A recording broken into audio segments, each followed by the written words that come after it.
This is the entrance exam for the Knights Academy, and to pass it, candidates must damage these enormous magical iron pillars. The instructor walks among them and sees that no one is making much progress. No matter how hard they try, the pillars are simply too tough, and their swords shatter like glass. The damage they manage to make is pathetic. Even most of those who enhance their swords with magic fail, leaving behind nothing but pitiful scratches after all their efforts. Though there are a few really skilled guys who actually manage to damage the pillars, but even they look mediocre compared to one guy named Aster, who activates his red aura and just destroys the pillar with a single blow. Everyone is left in shock and can't believe their eyes. This guy just effortlessly destroyed the pillar in one strike. Even the instructor, who had been calling everyone here losers just moments ago, is surprised. So who is this guy? Ash was an orphaned boy who had spent his entire life believing he was good for nothing. When he was just an infant, his mother died after freezing to death on a snowy night. The one who rescued him from that unforgiving blizzard was the head of the Elmheims. The Elmheims are the continent's greatest martial house, having pledged their swords to the royal family as guardians. Sitting at the pinnacle of this house is Roderick Elmheim. After rescuing that little kid from the jaws of death,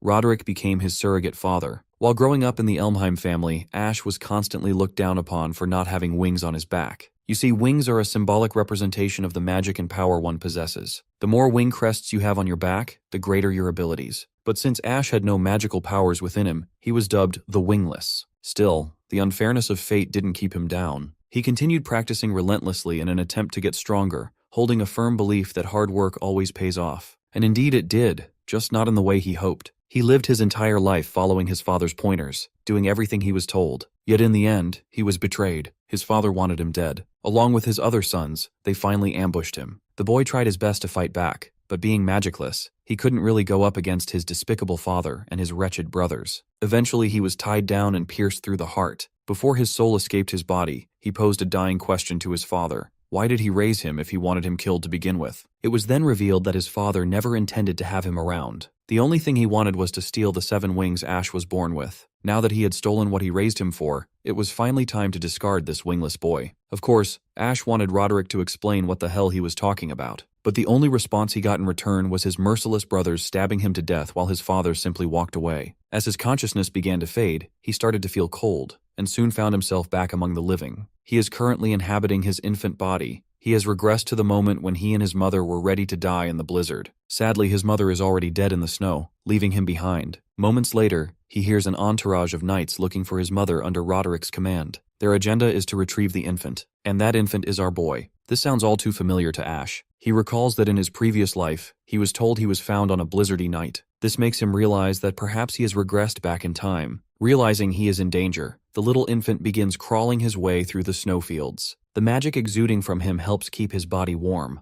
Dragging himself is way too hard for someone with such a small body, but his will to survive, and his desire not to fall into Roderick's hands, gives him enough willpower to crawl forward. At one point, he eventually collapses due to exhaustion. However, he is soon discovered by a man and his daughter. Thankfully, this man isn't Roderick, he is Viscount Highfried. The graceful man crouches down and cradles the kid in his warm embrace, wondering how in the hell an infant ended up in the cold. What the Viscount notices next shocks the hell out of him. The trail carved in the snow clearly indicates that the kid dragged himself across a mountain to reach this point. This unprecedented sight leaves the man wondering about the child's origin. Abruptly, Ash wakes up in shock after getting poked by someone his own age. As it happens, there are a bunch of kids surrounding him, waiting for him to wake up. Now that he is conscious, all the kids grab him and push to take him for themselves, essentially smothering our boy in their tussle. My guy has enough of it and leaps out of everyone's grasp. The other kids have no clue what is happening, so they start giving chase. Involuntarily, Ash ends up using his innate magical abilities, which launch him into the sky, leaving him vulnerable to a free fall. Fortunately, he is caught by the Viscount. It is at this moment our boy finally gets a clear look at the man,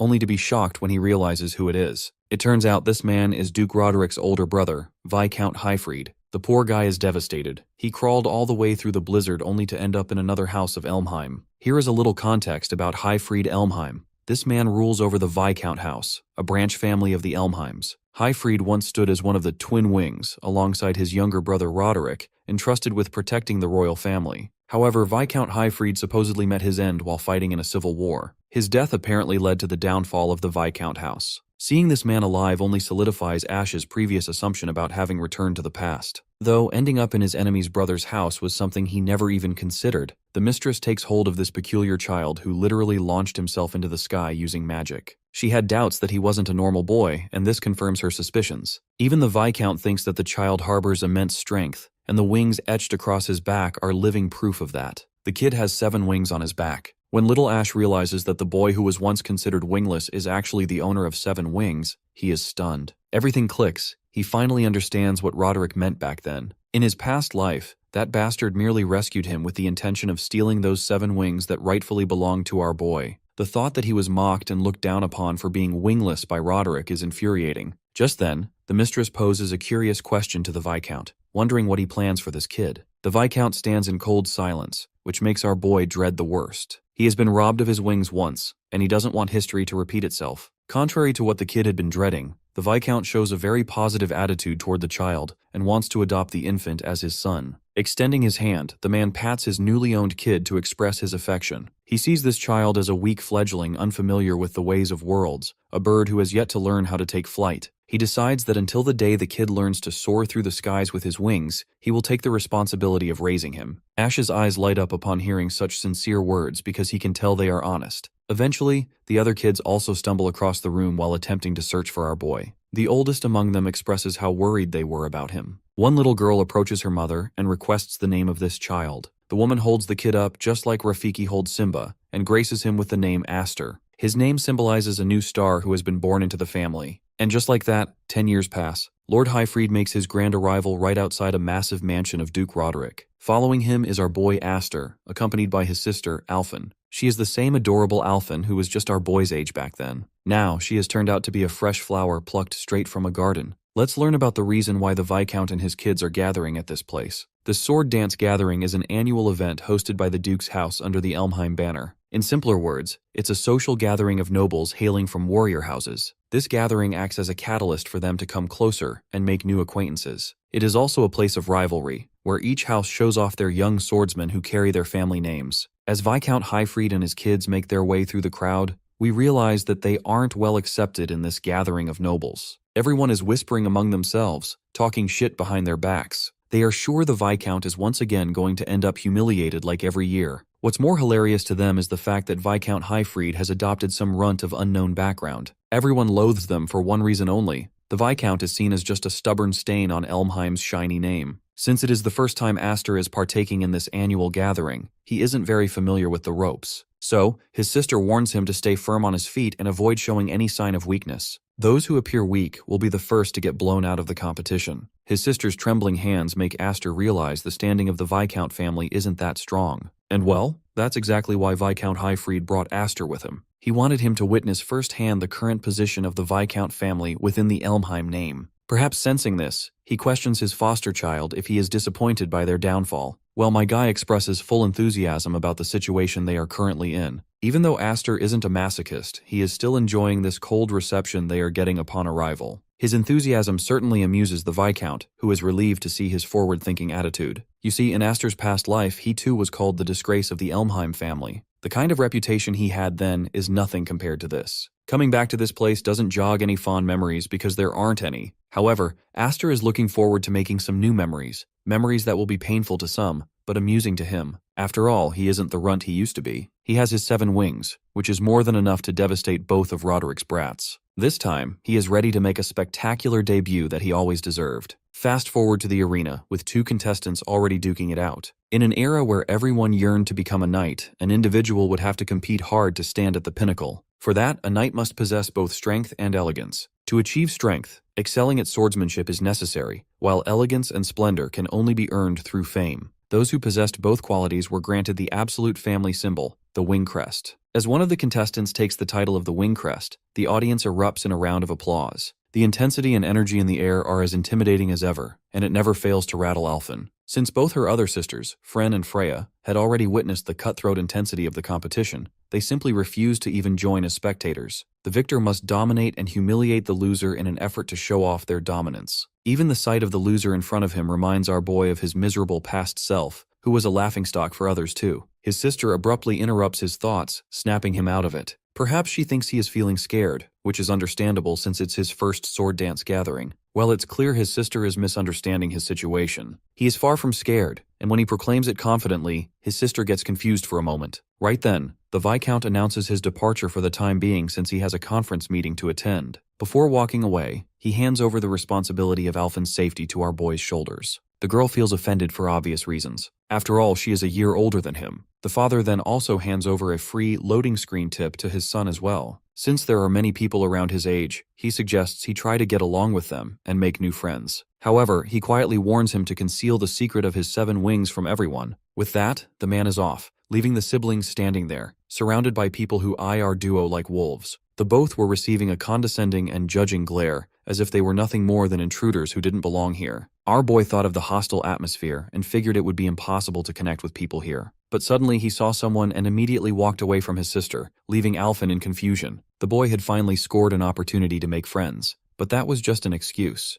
The friends he's talking about are seated proudly. They're the sons of the main family, his previous siblings. The boy greets Darius politely, introducing himself by full name and stating intentions of simply dropping by for a hello. Grion, the second brother, explains that this is actually the adopted kid from the Viscount's family. Just hearing that much is enough to dazzle Darius, who mocks Aster for having the nerve to address himself as one of the Elmheim. Both of these brothers are the same cruel beings who killed him in his previous life. At the time, they were frightening to face against, but watching them now, Aster thinks they're nothing more than just a bunch of kids trying to act Sigma. Suddenly, Alphen comes along to drag her brother away, believing that Aster has done enough by greeting them. Of course, as she's taking him away, Darius calls out to her, insulting her for not hiding behind her father today. Having the authority of the main house, Darius demands her to come sit by their side and entertain the Elmheim heirs. However, Alphen isn't a bitch and refuses the order, reminding them that the two families never had a master-servant relationship. She forcibly drags our boy away, who shows hesitation and refuses to leave. Aster doesn't want to wrap up here, but Darius makes things much easier for the both of them. This bastard gets all fired up and starts shouting insults against the Viscount, who despite being a knight, ended up failing to protect the king. As a consequence, Roderick severed his own brother's arm off, making him a disgrace of the family. Alphen is stomaching all of these insults listening to Darius,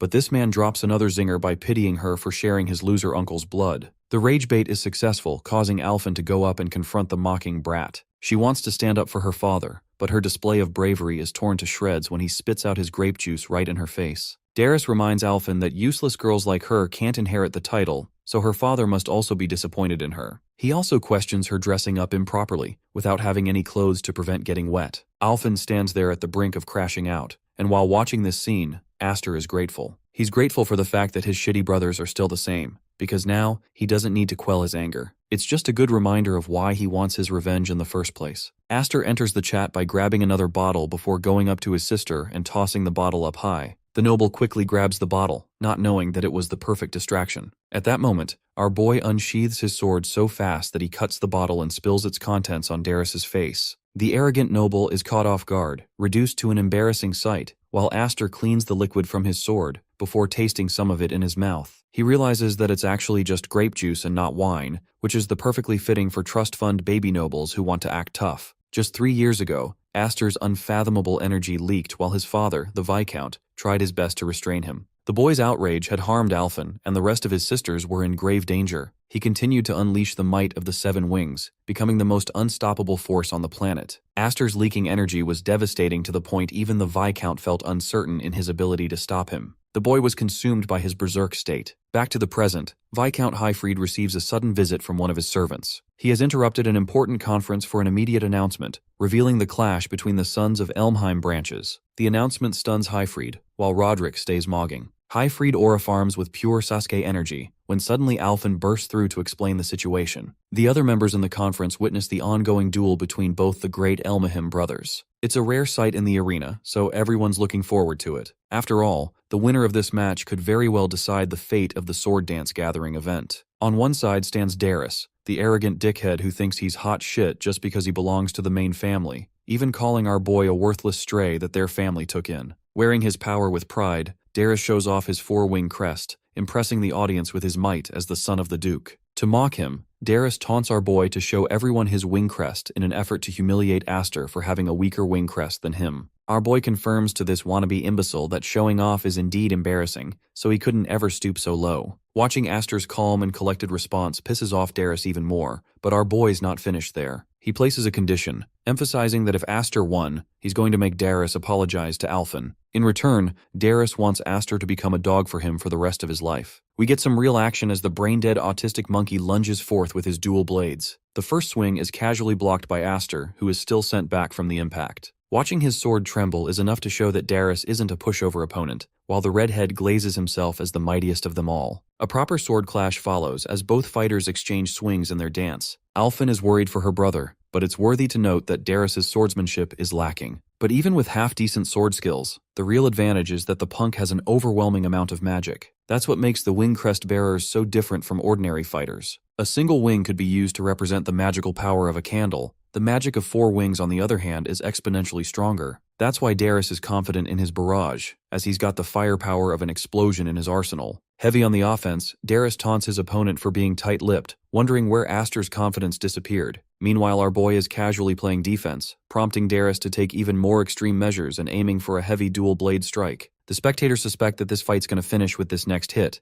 but then comes Aster's sword, beautifully cutting in and blocking both swords. The look on Darius's face is amusing. He shares complete bafflement of how his attack was stopped. Aster, our glorious king, basically tells him to shut the fuck up for once and sends his bitch ass flying into next Tuesday. Our boy imbues some of his magic into his sword, while remarking on his decade-long training to control his magic. He spent every moment getting better so that one day, he could exact his revenge against his brothers. Going on the offense, our boy strikes down his sword against Darius, who is struggling to block. The heavy impact forces him down on his knees, astonishing Grion that his brother is actually struggling. At this moment, Aster looks like a demon with unfathomable magic power, while his opponent is trying to maintain the shit talk by saying he's got 4 wings. Looking at him like an emotionless demon, Aster puts more magic into his sword, making the crowd question if the brat of the Viscount family could actually win this brawl. The son of the main Elmheim family is in deep trouble, when suddenly those same golden sparks turn into black. The look on our boy's face tells you everything. This wasn't supposed to happen. Even Highfried can see it. Darius is barely holding on, but the mere memory of this bastard ripping off our boy's arm in the previous life is more than enough fuel for Aster to keep going. He exerts far too much power, to the point his opponent is pathetically begging him to stop at this point. Highfried roars at him to stop, but the boy continues to bulldoze Darius into the ground. It comes to a point where the cocky redhead's swords are shattered, concluding the clash in an upset. Darius is on the ground after pissing himself with a surprised Pikachu face, while Aster force feeds him the same words this clown told Alphen, to wear better clothes next time so he doesn't get wet. The fight wraps up with Aster reflecting on how he's no longer the powerless and wingless Ash anymore. That much is enough to make him happy and clear his head. Suddenly, our boy experiences fear of death when he senses the dominating aura of Roderick coming from behind. The moment he turns back, Aster sees Roderick with a murderous expression on his face, as if he's displeased with the outcome. The people among the audience are all thrilled by the outcome. The youngest and adoptive son from the Branch family ended up beating the main house's 3rd son. However, with his reputation obliterated like that, Roderick isn't just going to stay quiet for long. Having balls of titanium, our boy walks up to Roderick, while Darius smiles, thinking that his daddy is going to resolve the situation for him. Aster stared up at the towering man who was the head of the Elmheim family. The man stared down at the boy with fierceness, but Aster continued to match his gaze. He wanted to take down the Duke with his own hands. At that point, Darius flung over to his father's side, clutching his uniform and begging Daddy to kill the dog who tried to defame the might of the main family. Roderick stared down at his boy with inconsideration, and before Darius could even finish his sentence, he tore a blade into his own son's hand. The audience watches in horror, realizing that this guy might even end up executing his own son. The Duke is merciless in judgment, stating how Darius is grinning like the fool he is even after dragging their family's name down. Highfried begged his younger brother to stop, but this man is the definition of extreme and loaded his sword to end his own son's life. The blade descended but never reached its target. Why? Because Mr. Balls of Titanium stepped up to Roderick, stunning the Duke. Our boy reasoned that Aster still hadn't apologized to his sister as part of their bet, so he wanted his uncle to save any punishment until after the conditions were fulfilled. Duke looks down at him with ferocity, recalling how the kid is just an orphan picked up by Highfried, yet somehow believes he belongs to the Elmheim family. Aster fires back, stating that he's absolutely the Viscount's son, and even without any blood ties, he has learned from his father about the pride of a knight and the weight of inheriting one's house. Hearing those words, Roderick glances back at Highfried, then makes an even more tyrannical argument. He thinks that it's Aster's fault for damaging the pride of the main family by showing off his pride in front of everyone. Even for a children's quarrel, it's far too much disrespect for the main house to handle. Roderick mocks Highfried for offering one arm already as the price for crossing him once, so now he wonders what the boy is willing to give up. Aster is in some serious hot waters right now because he needs a good argument. To set the tone, he assures his uncle that this was a proper duel, and not just any brotherly quarrel. He fought with a sword to answer Darius's swords and his insults against the Viscount family, even declaring that the person who can't avenge his own faults shouldn't have the right to bear a weapon in the first place. Those are the words of the Duke himself, so Aster isn't going to be offering even a single finger. The boy's got some mad guts and everyone can see that, refusing to believe that he's only 10. Roderick's intensity wears off as he sheathes his sword, accepting the argument. Then strangely, he tells the boy to quickly draw his sword. Terrified, Aster reaches for his weapon, but in that exact moment, the Duke's sword is already on his head. This man pulled a psych moment on a literal child and launched Aster crashing through walls. Alphen holds up her face in terror while the boy's father roars at his brother's cruel response. The Viscount leaps into the arena to personally challenge his brother, but the Duke doesn't even look at him as he blocks his attack. Highfried leaps up and down, running to check on Aster's condition. What he finds is a shattered blade, but here's the part that gave me literal chills. The kid is actually standing on his feet. Even while all bruised and battered up, he blocked that last hit with fierce determination. There's no fear in his eyes. Roderick sees this and turns back around, leaving with his son. Of course, the after effects of blocking such a heavy attack quickly chime in, causing Aster to topple. His father catches the boy, who barely has any consciousness. Our boy proudly tells his father that he protected everything, even his promise just now. Highfried is enormously proud of his son, thinking of him as magnificent. As for the Duke, he receives glaring remarks by his allies for acting brash and childish. At the same time, if he hadn't done anything, then their reputation would have been sullied for sure. Striking him down was a decent compromise. Even then, it's the perfect debut for Aster, who showed everyone that he could talk down against the great Duke of the family, and still survive a single hit from the head. Still, the situation could have genuinely caused both branches to separate, which is something that Roderick actually wants, believing that that time will come soon enough. A storm is coming to divide the world into several pieces, but for today, Highfried's family remains happy. The next time we see Aster is when he's wiping the floor against his opponent, who reveres his master to be just as amazing as always. Keep in mind, he's still 10 years old here, and ever since his return from the sword dance gathering, the boy has only been training even more intensely. Rumors of Aster humiliating the Duke's third son have started spreading about. All this time, the main house berated and treated the Viscount house like crap, but something has finally changed for once. Running into action, our boy internalizes his skills at the sword dance gathering. He showed power and proved his worth. That alone should be enough to silence the voices that always berated the Viscount house to be a disgrace to the main family. But that was just a side quest. The real target for Aster remains unchanged, and that is to deal with the Elmheims. He's eager to see just how powerful he could become. And though he wanted to release uncontrollable strength at the gathering, he knew that it wouldn't be enough to defeat Duke Roderick. Wing crests are indicators of hidden pools of magic. They serve as strength indicators, but if that same magic can't be uncontrolled, then it doesn't matter how many wings you have. That's the case for Aster right now, who can't unleash the full might of his 7 wings. He can't even train for it because the second he tries to break into his 7-wing powers, he loses control. Anyway, Aster defeats another opponent and looks up to find someone else. Unfortunately, Bro beat all of them to the ground, so there's genuinely no one left to face him. Alphen finds her brother exerting himself again, refusing to restrain himself. She has actually come to inform him about the Viscount's call, prompting Aster to leave right away. But as he's about to leave, he glances back at Alphen's uniform,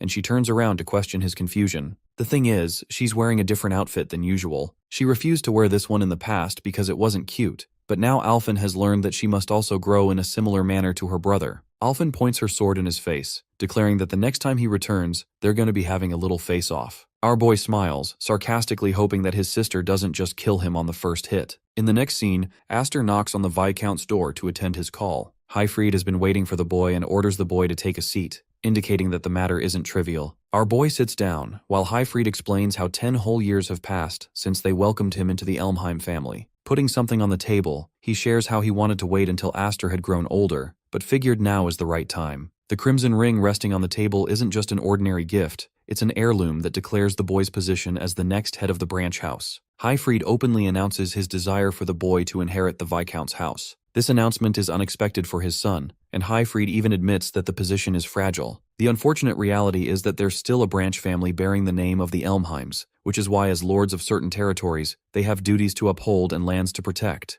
It would be threatening to leave the position of the next Viscount empty, so this is the reason Highfried is making an early decision. The biggest question for Aster is if his sisters are chill with the idea, because Bro's not even a blood heir. The Viscount assures him that all his sisters will return from the night school in 3 days, and it's then that he'll formally tell them. Marfa and Kudo have been away for a while, but Aster knows for a fact that neither one of them is going to be happy about this announcement. Kudo is absolutely going to get angry, but that's merely because she hates him for being born a male who had access to the blessings of the 7 wings. Long story short, Girl is a reverse incel. Knowing her disapproval, Aster refuses the position, highlighting his inability to control his own magic right now. He's the most self-aware even as a 10-year-old, admitting that he's nothing more than an immature fool who got his sister in trouble because of his powers. Aster has zero confidence in his ability to convince the other sisters, and his answer actually makes the Viscount smile. As he's leaving, Highfried shares how he found it really difficult to believe that Aster was just a child, even when he was little. This ring felt like a fitting reward for the sword dance gathering performance,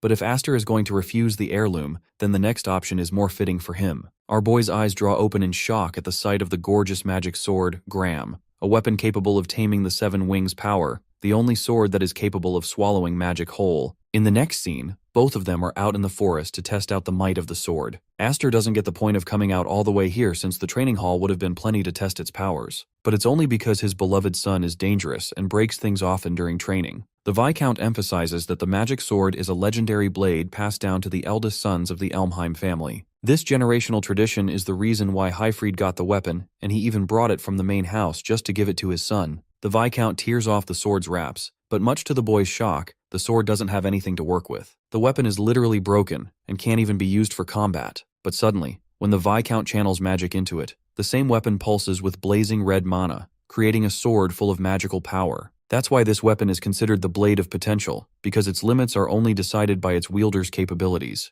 Highfried shows off a goddamn Kamehameha-sized attack, vaporizing a path and scarring the forest. Even the sword has several benefits. The biggest problem is that it depletes the user of his mana. The legendary weapon is cursed for that reason, so there's a cost to using it. Highfried wonders if his son is interested in trying out the weapon for himself, so Aster grabs it and follows the demonstration. He starts imbuing his magic into the sword, creating a pulsing golden and dark energy wave. Even without exerting any magic, the blade is just ripping it off his body, siphoning it off of him. The result? Aster's energy explosion is so large that it acts like a meteoric fall. The students in the training ground are baffled until they realize that something didn't fall down, it actually went up instead. While they're busy debating with each other, Alphen senses that it has to be something related to her brother. Speaking of our boy, he's impressed and intrigued with Graham's firepower. Even Highfried is stunned with the boy's unmatchable strength as he ripped even clouds apart. The reality is, not a single person in the Elmheim family has wielded the strength of a 7-wing crest. So if Aster can master this power, then eventually he'll become so powerful that he'll leave swordsmen like Roderick and Highfried in the dust.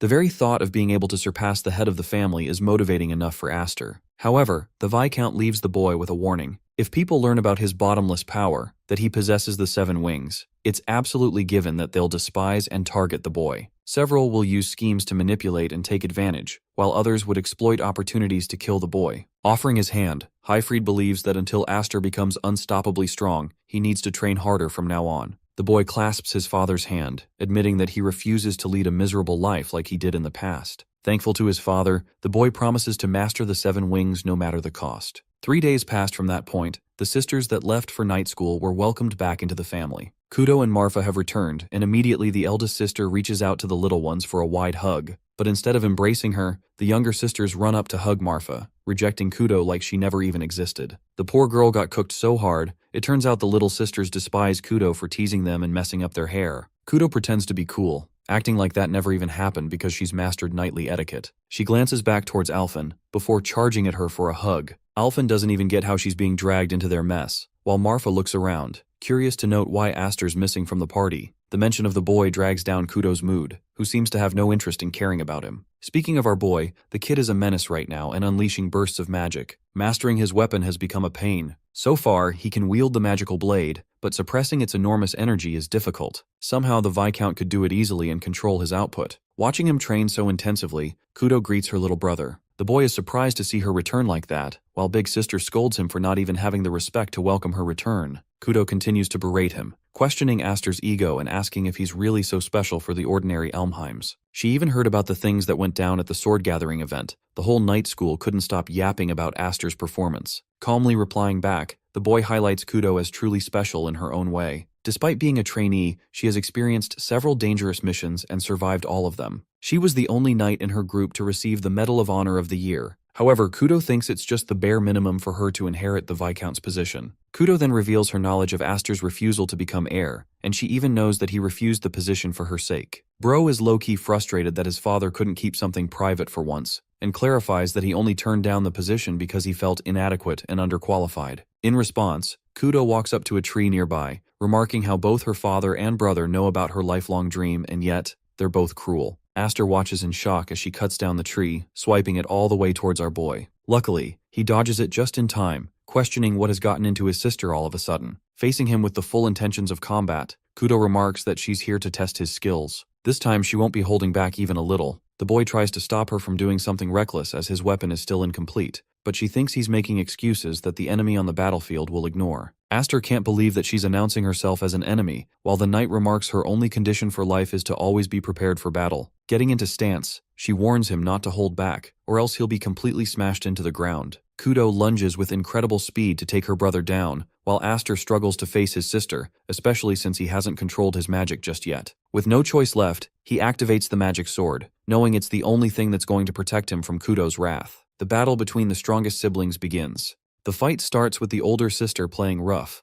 praising her brother for being just as adept with the sword as he was before. A part of her is going frenzy, while at the same time curious if he can keep up with her swordsmanship training at the Knight Academy. While she's overwhelming him, she's also disappointed that his control over the sword is pathetic. Kudo taunts him for his lack of magical coherence, before slamming him away. Our boy is sweating bullets right now, knowing that his sister is going as hard as ever on him. That's always been how Kudo was like, even when they were little. It makes him wonder if it's because he's the only male in the family, the one who bears the right of succession, or if it's because he's special, someone who possesses a wing crest surpassing all the others. Kudo has always been tough on him, challenging his limits in every battle, calling the world unfair. In other words, she's the kind of person one would expect to be his natural enemy, and right now she's speed blitzing this man, teleporting right in his face as she delivers yet another powerful slash, roaring at her brother for being unfit for the rank of head of the house. The conversation shifts to Highfried and the other siblings. They're unsure if this is the right thing as it might result in a proper casualty. But Papa knows that this fight is necessary to resolve their sibling differences.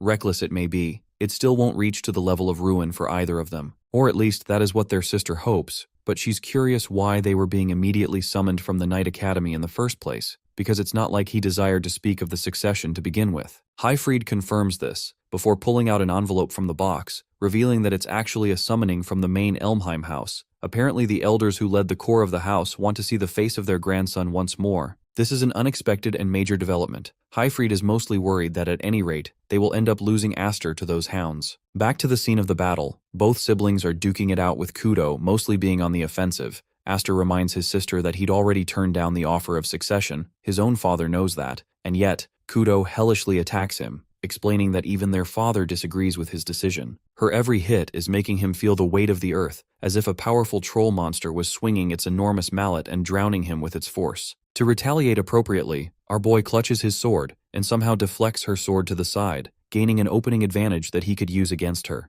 Kudo mocks him for trying to run off, before unleashing a chaotic burst of energy that knocks him way back, hitting him so hard that he spurt out blood just from the force of the impact. Kudo calls him a pathetic third-rate fighter if mindlessly swinging a sword is the only thing he can do, and he'd be second-rate if he could handle magic on his own. The only person who is considered first-rate is when they combine both elements and use them in unison. So far in their battle, Kudo remains disappointed, having hardly broken a sweat against her little brother. You see, the difference in wing crests is mainly about how much mana is channeled and outputted by a fighter. Just a single wing gap is enough to create a 3 times multiplier, so it's kind of like a Super Saiyan state. In terms of magical output and stamina, she's only at 5 wings, and should be several times inferior to his caliber of a 7-wing fighter. And with that difference in strength, her brother seems to be avoiding direct combat against her like a coward, even refusing to use swordsmanship to his advantage. Kudo smiles, taunting her brother for distrusting his own abilities, intrigued if he's worried about going berserk and causing damage like he did 3 years back. Her words hit him like a cannon to the head.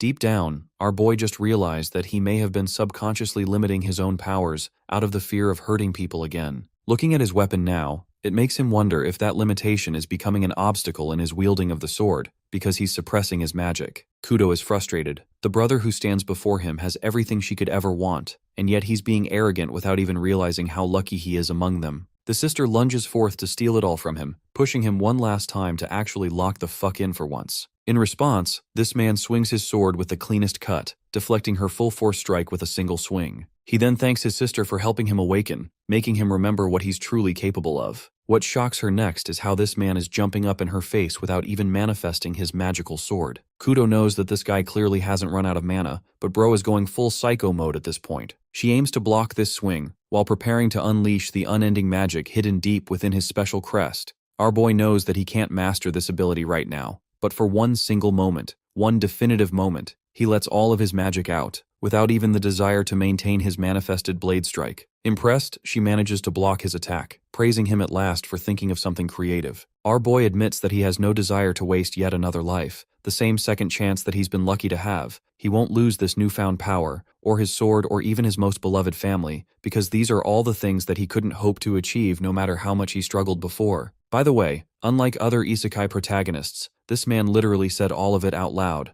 The words, "second life," confuse Kudo momentarily, while her brother rages on with full speed, unleashing yet another blade strike, except this time, bro vanishes right before her vision, returning to the ground and creating an opening, refusing to hold back any longer. Now that she's wide open, bro cuts her with full capacity, and it genuinely looks scary as if he'd just split her in half. The next time Kudo wakes up, she's left wondering where the hell she even is. It dawns on her all of a sudden that her sister Malfa is standing right around the corner, expressing how it took a while for her to wake up. Immediately realizing that she was knocked out, Kudo roared and asked about the duel she had with Aster, to which Malfa politely explained that the brother carried her all the way back here after knocking Kudo out, explaining how the sister actually slept in between the duel. Instead of insulting her or anything, Aster made it seem like it was actual fatigue that managed to get the best of Kudo instead, which is a shoddy explanation that not even the knight in training believes. After all, she remembers that one precise moment in which she was left wide open, in which her brother had cut her down,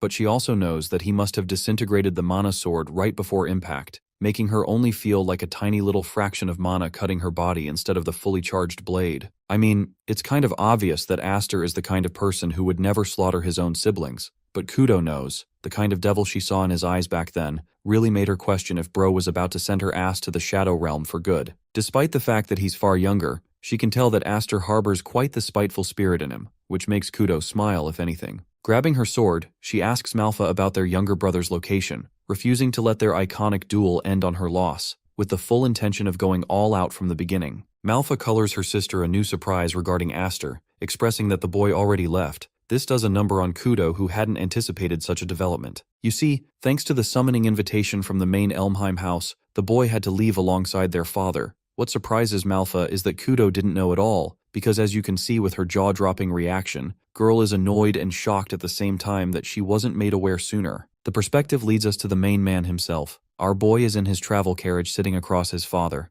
Highfried emphasizes that they're headed to meet the elders who express support of the Elmheim house. They were once the heads of the main and branching families, but even after their retirement, these elders hold considerable influence and power, dubbed as the ominous Shadow Rulers. Highfried adds that the elders never showed any interest in him since the boy's adoption, which really boggles him as to why they're suddenly calling for a summoning now of all times. Our boy, on the other hand, figures that it's probably because of the outcome of the Sword Dance Festival. The Elmheim elders only care about the family's prestige, unlike wealth or even their lives. Any person who ends up tarnishing the prestige of their family is sent to get torn apart by the beasts, thrown into a cage of their demise. Highfried, who is genuinely worried about the boy's source of knowledge, asks how he knows all this. Aster makes up an excuse that he just heard it around somewhere. He's mentally resolved himself for there to be at least some kind of punishment involved. This stuns his father, who is a little annoyed that the boy didn't even wish a proper goodbye to his family despite knowing all this. Our boy ushers that it's okay. He wanted to leave quickly, and he also figures that Kudo would like it more if he wasn't around to mess with her. Aster also adds that it's thanks to the duel against his sister that he managed to obtain some level of control over his sword Gram,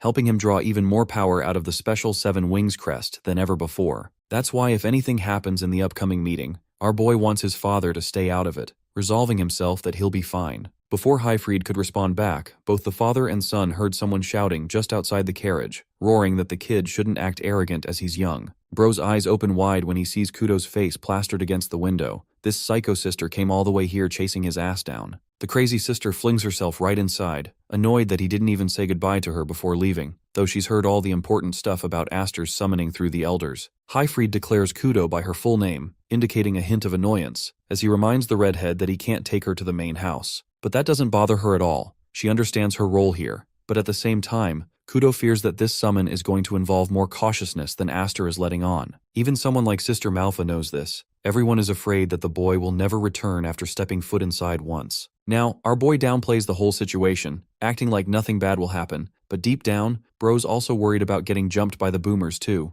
Kudo scolds Aster, openly expressing her endless hate for him, starting off with the fact that he's the only boy among their family. Then he has the 7 wings, finally he gets the special treatment among them. She can already tell that he's far stronger than her, despite the difference among their age and experience. And then the kid also acts like a mature person despite being young. Even though she has all the reasons to hate her brother, Kudo can't forget the fact that he's part of their family, and even if he became the strongest person there was, she still wouldn't stop worrying about him as he's her brother. That's why she wants him to return no matter what, because next time, Kudo isn't going to let him off easy with a win next time. Saying so, she parts from the carriage, making him wonder why she even bothered to come all the way here. But still, it left a positive impression on Aster, who now has garnered the resolve of returning to his family no matter the cost. Arriving at the main entrance of the Shadow Rulers, the gatekeepers welcome them, expressing how the elders are waiting for them inside. Highfried assures these men that he knows his way around, but they refuse to let them go unmonitored, having been given strict orders to ensure both father and son stay together. Just like that, now our boy knows for sure that these guys hold some level of animosity towards him. It's not some easy meetup to chill with the grandchild, the vibe is entirely different. Though it may seem like an intimidating location, a part of his memories is associated with this haunted estate being his one true home. Highfried and his son are escorted. The boy's father recommends him not to lose his patience, even if the others provoke them to oblivion. The boy is still stubborn, but that's precisely the problem. The boy suddenly finds himself distracted by the duels occurring around the arena, though he can't find a trace of Dallas, which seems understandable since the dude's dominant hand got fucked last time. Highfried calls for the boy's attention, emphasizing that he doesn't zone out. Aster assures his pops that he'll be quiet and obedient, since his sister wants him to return in one piece. And yes, the One Piece is real. Finally, we arrive inside the chambers of the elders. The main one sitting at the center expresses how it's been 10 whole years since they last saw each other. The old man addresses Highfried as his grandson, who then kneels before the 6th head, referring to him as the great-grandfather of the family. From this angle, our boy can sense that the old man before him is a literal monster, hiding among the shadows of the Elmheim family. Zanus Elmheim, as well as the others, are also pretty prominent figures, each bearing their own name and significance in the council. The good thing is that at least Aster recognizes some of their faces, but what bugs him is why Roderick isn't attending the meeting, and as if reading the kid's mind, Zenas assures him that the man he's worried for isn't going to be here. That man, Roderick, is the leader of the knights under the royal family, who has duties to attend to, and won't be bogged down by pointless meetings, so the old rulers are handling such administration for him in his stead. In his previous life, our boy never had the chance to encounter Zenas even once, but the fact that this old man managed to summon so many executive figures without even the necessity of Roderick only goes on to show that he's got quite the influence and control over the family. Concerned, Highfried asks the big question of why they're summoned. Zenas laughs, knowing that these guys must have already pieced it all together by now, what happened back at the Sword Dance Festival. Just as our boy suspected, it really is about that stupid festival. Highfried explains that Roderick already handled the situation, but in truth, Zenas and the other elders know that it was merely just a performance in the eyes of the public. The family's name was tarnished, and that fact is final. For one, a child outside the family was adopted, a mistake from the start that was overlooked. But then, that same boy chose to go against the main family, tarnishing its reputation. The only answer left is to exile the kid, as the demons refuse to accept any other response. Even Highfried himself will be punished accordingly. Rising up from his position, Aster roars that he's the one who caused all the trouble, which shouldn't involve his father, but that man patiently accepted his fate and ushered his son to quietly accept. The elder scolds the boy for lacking discipline, to try and barge in a conversation between adults. Zenas stands up to show his respect, commanding over 12,000 knights under their own name. They're the ones who carry the weight of the Elmheim name on their shoulders, but the knights are not meant to be the only safeguard. They have other enemies, waiting for the precise moment to latch at their positions to get the top rank. Some of those people may even be present in this room right now. Smacking his cane with his every step, Zenas parrots that he desires a peace of mind, a proof that neither of them will cause any harm to the Elmheim family. So he grabs a sword and drags it up to Highfried's face, reminding him of what happened last time when he went against their family and lost his arm because of Roderick. In order to prove his loyalty to the family, Zenas gives him a torturous ultimatum to take off the head of his own son, Aster. If he does that, every charge against them will be dropped, but before they could even negotiate, Highfried hammered a strong refusal, stating that he would rather cut his own head off than kill his son. While Aster is moved by his words, Zenas finds them despicable, and believes that in that case, they're both to be killed. Every single member of this branch family, including the wife and daughters of Highfried, will be eradicated. Today will be the day that the Viscount's family ceases to exist, and so each of the royal knights quickly surround the father-son duo, pointing their blades against the defenseless. To really piss off the old geezer, the boy questions what the sixth head is so afraid of. He's got a group of grown men here, who are afraid of a little boy, afraid that they'll be betrayed by one of their most loyal servants. The boy taunts Zenith that he can do all of that. He could cut him down or even exile Aster, but if he so dares to mess with his family, that's a line that can never be left unchecked. In that moment, Aster grabs his choker and takes off his shirt, showcasing all the elders the symbol behind his back, the mark bearing the 7 crests. It is Aster's decree that if Elmheim goes against him, then these wings will cut them all down, so it's in their best interest to think carefully. Bro's ultimatum drew the attention of all the others in the room. The immediate response is one of denial. They can't believe that the 7th crest has appeared on a human body after centuries. Zenas, who grew quiet just now, questions if the boy understands the weight of what he's showing them right this moment. Aster smiles even in the face of swords raised against him, knowing that people get surprised with the more wings people possess on their bodies. One of the council members begins to uncontrollably laugh, ushering the meeting to continue.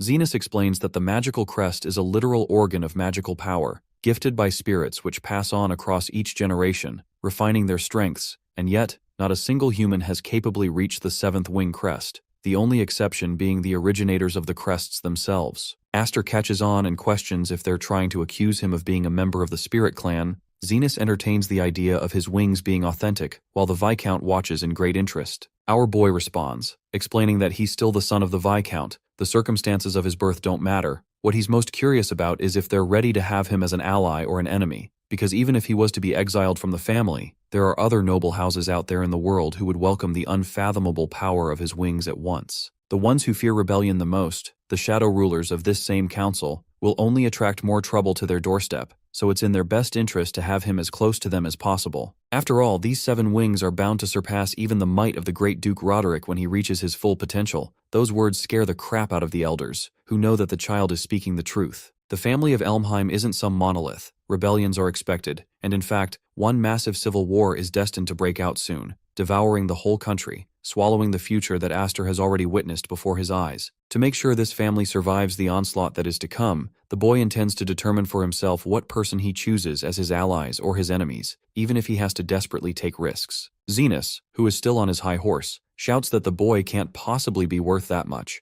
especially since they have no proof of inspecting the authenticity of the wings. Knowing that he's got these boomers right where he wants them, Aster gives them full permission to take off his head, because if they do as much, it will declare a proper war between 2 sides. Of course, if the family got actually serious about extinguishing him, they'll slaughter Aster without worry, but that's not the point. He's curious how they'll react. While Zenas is questioning his decisions, one man stands up to eradicate the circular conversation, suggesting to the Great Elder that they set a proper trial for Aster to prove his worth. Earl Mays has spoken up against the wishes of the council, believing that it's the only way for everyone to witness the might of the 7 wings, then they can decide the boy's fate at will. The Earl's suggestion is rational, as they truly are the world's greatest martial clan, so a couple of trials will be easy to find and hold for the boy. The blue-haired man has come to his rescue, and right away, Aster can sense that this man will soon become his ally because of his added support in such a fragile situation. Zenas is swayed by the Earl's words, ushering the boy to follow him, so that he can discipline the child who doesn't know his place. In the next scene, we arrive at the trial ground area. It's a bleak, dark cage. The dark setting connects to an underground bunker leading to the waterways. The whole idea is to use it as an evacuation shelter for emergencies, which is also why there's a magical beast in there for protection. The goal is simple. Aster needs to defeat the magical beast and emerge victorious.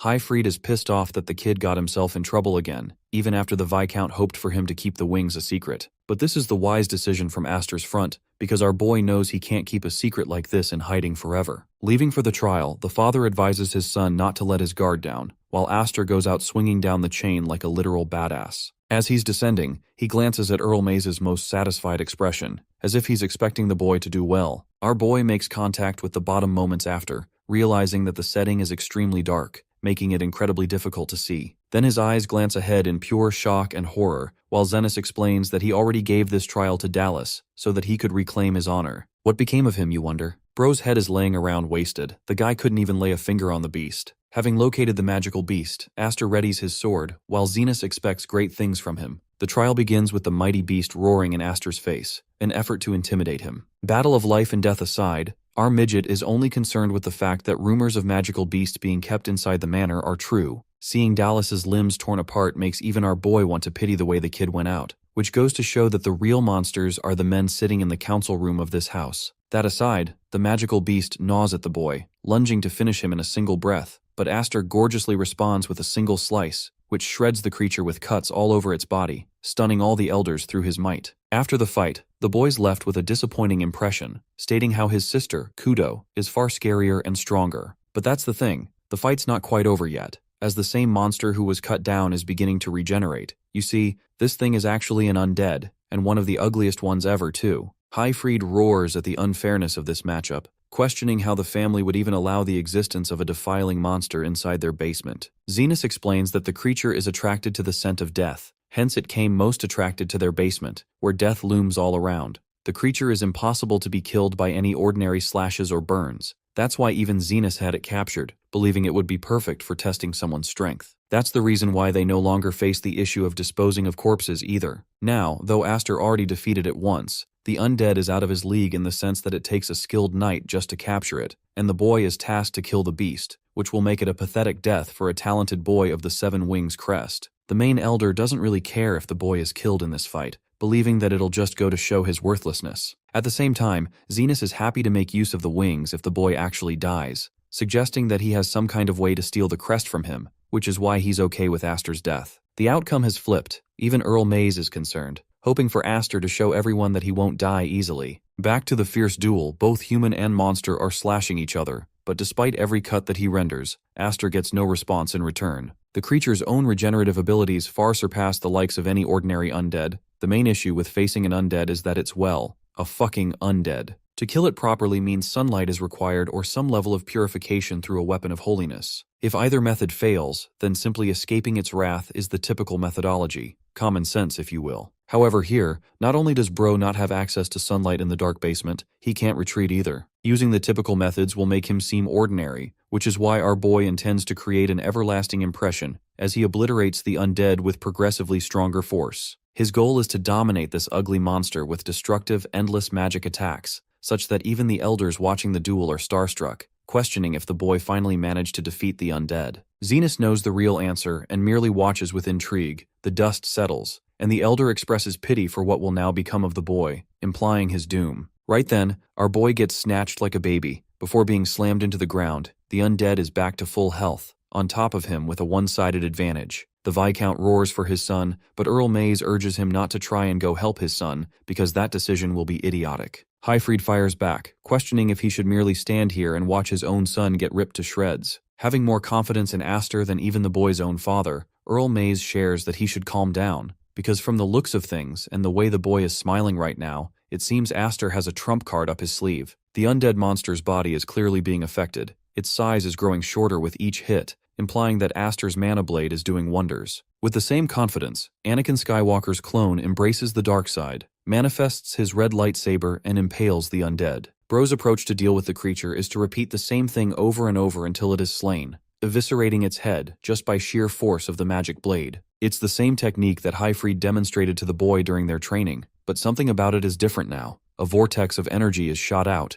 atomizing the undead down to shreds. Bro really hollow-purpled the hell out of this thing, to the point even the basement is collapsing. While the others are fretting, begging for Zenas to leave, this man stands aura farming, not moving a damn inch as he lays his eyes on the gorgeous power of the 7 Wings. After the collapse of the basement, the big question emerges. Where the hell did the undead beast disappear off to? Zenas knows exactly what happened. The beast was caught in a vortex of magical energy and couldn't regenerate as it died endlessly. It was a way to signify the sheer force of magical power, something that can't even be demonstrated by a technique, an unbridled display of power. Zenas then questions if Highfried involved himself in Aster's last attack, but the Viscount declines, explaining how he himself is surprised by the boy's ever-growing strength. The outcome has been made clear. Earl Mays points out that the boy should pass the exam. The rest of them don't have anything to say to object to the conclusion either, which is why Earl shouts to Aster, confirming that he won the trial. The kid is told to come up fast, but the young master can't really do that, since the chains are jumbled and he needs a rope instead. In the next scene, we have Zenas privately sharing a conversation with the boy, reminding him that if he misses this chance, he won't get another. Aster confirms that he doesn't have any interest in involving himself with the succession of the main family. His own presence in the main estate will trouble his cousins, and that's not something he intends to disrupt. In fact, the only place he considers home is the Viscount's house,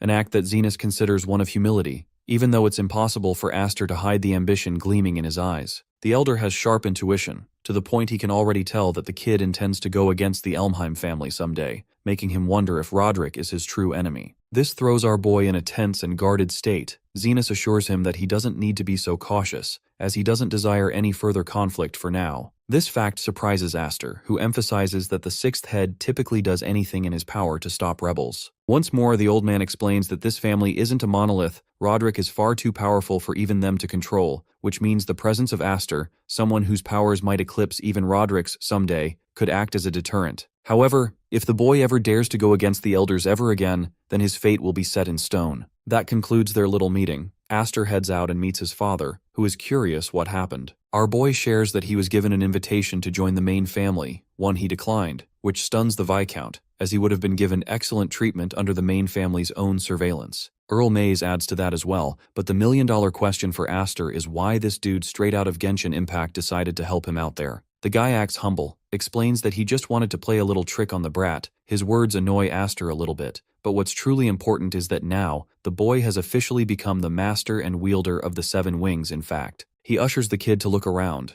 There are people who are already thinking about plotting Aster's demise or even stealing the power for himself, thinking that since the boy is young, they could use him somehow. The crest of the Seven Wings is no laughing matter, carrying its own weight outside of its wielder. Aster's fate is to be endlessly targeted by countless others now, which makes our boy shoot a skeptical glare at Earl Mays, to see if he's also one of those people. The man exposes his intentions, sharing that he's a director of a night academy and loves to scout promising talent. The man at the back is no different. In other words, Prince Charming hot daddy girl dinner Wattpad. Professor over here is looking to enroll the boy someday. That concludes their meeting, leaving Aster with the impression that bro's quite the mystery. There's no telling if he's good or bad for now. Anyway, the boy's father comforts him and believes that it's finally time for them to head home, with Aster joking around that his mom is going to faint the second she sees so many injuries on him. Let's go ahead and visit Roderick's side of things from the main house. A knight returns with the explanation that Dallas lost his life in the trial, but the knight commander is merely curious about the news of what went down with Highfried's child. The knight internalizes that the elders didn't even give a damn about Dallas, but he does have something great to report, confirming the existence of the Seven Wings within the child. To his shock, the knight commander already knew about this, knowing that the power struggle between the Elmheim is about to shift, turning over a new leaf. The knight urges that they at least take some action, but Roderick genuinely doesn't care, expressing that if something as minor as this could have done something to this family, then Elmheim would have been lost many years back. This bastard is also plotting to obtain the power of the Seven Wings for himself one day, so for now, letting the kid roam free is just fine, while he can amusingly watch the journey of the infant that he let go that day, whose real name is Ash, the child of the Seven Wings. 4 more years passed after the meeting with the elders. The Dorasil Knight Academy is accepting new applicants to register, and among them, one person arrives to steal the limelight. Some don't even believe him to be the boy from the rumors. But anyway, the receptionist hands him the form to confirm that there will be no responsibility on their side if the applicant gets injured. First, the boy is expected to sign, and then show his winged crest, as confirming one's magical prowess is necessary. The receptionist is just following his protocol until he reads the name Elmheim, snapping his senses back at the kid in front of him. Aster, now more muscular and taller, amusingly asks if he should really present his winged crest, because he's confident his own face should be enough reason to let him in.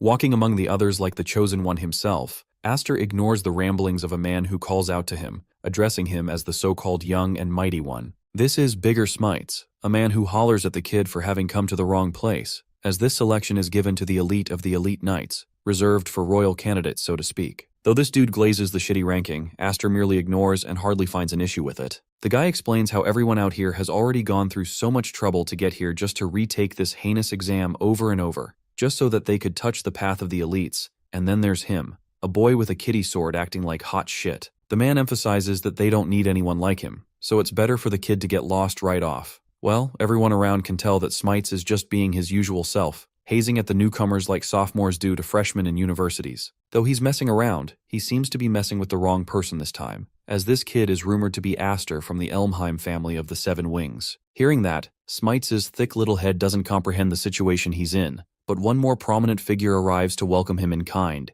It's the cousin Grion, who is pleased to see our boy, denoting how no one here cares or has heard of Aster's existence. That's why he's making it known to them all that they're cousins. To piss him off in return, our boy offers his condolences regarding Dallas. Now that is going to leave a mark, but the cousin acts tough and makes it seem like Dallas needed to die as a weakling. Grion never really cared about his shitty older brother who always acted arrogant. And though he has no wind of the Seven Wings shenanigans, one thing is clear: he urges Aster not to underestimate those in the main family, because here, no one will protect him. That little warning note draws the attention of the bystanders, who quickly realize that the Elmheim family members are going to run a fade check among the candidates. The main and branch families are involved, but the funniest part is Smites' reaction, who is wetting his pants and hesitating with his every word against Aster, inquiring if the black-haired kid is truly an Elmheim. Our boy laughs at the shift in his tone, offering his hand and kindly stating that he's fine with the name Aster instead. The scene cuts to the first exam venue, where the examiner is grateful for the participation of the students,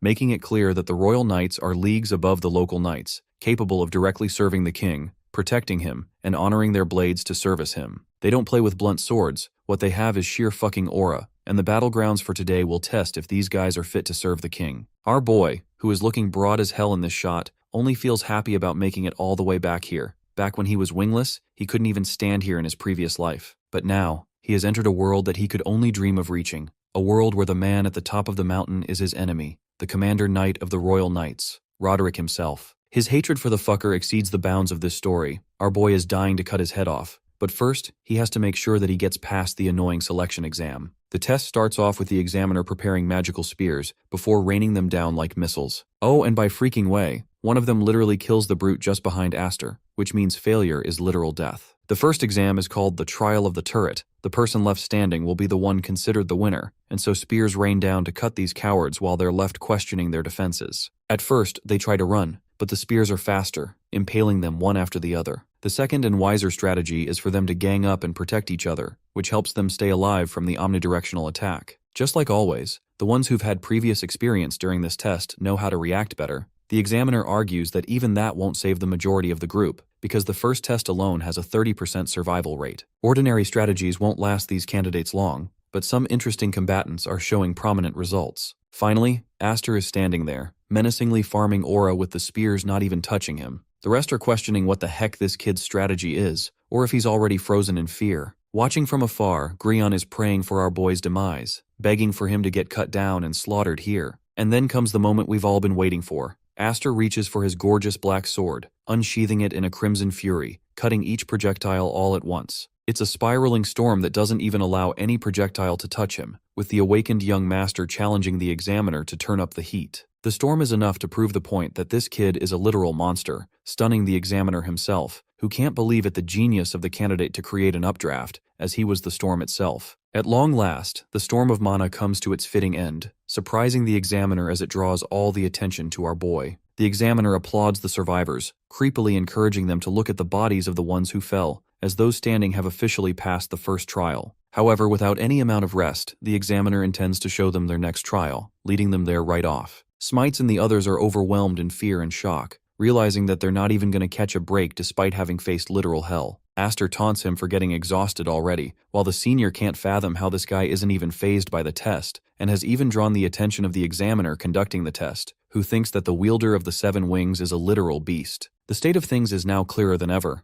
Grion recalls his conversation with a certain someone who ordered him to ensure the boy doesn't become a royal knight for the sake of the main family. The examiner leads the candidates to the next trial grounds, explaining that they will all be granted identical swords for fairness. Some of them seem confused, making our boy wonder if something is different this time. Smites explains that the swords typically given aren't too different. His best guess is that they're all on guard because of the mana blade that Aster uses. In other words, fairness is being introduced specifically because Bro has a weapon advantage above all. Interrupting the calm, Grion comes along to berate his cousin, taunting Smites for becoming Aster's lackey. The senior fights for his respect, but Grion continues to disrespect him by declaring him one of House Smite, making the guy a third-rate noble who is going to learn a painful lesson for allying himself with the wrong person. This threatening tone turns the senior into a bitch, who quickly addresses Grion with utmost respect, explaining that he's got nothing to do with Aster. The whole situation doesn't disappoint our boy, but it does go on to show that his allies can be snatched with ease,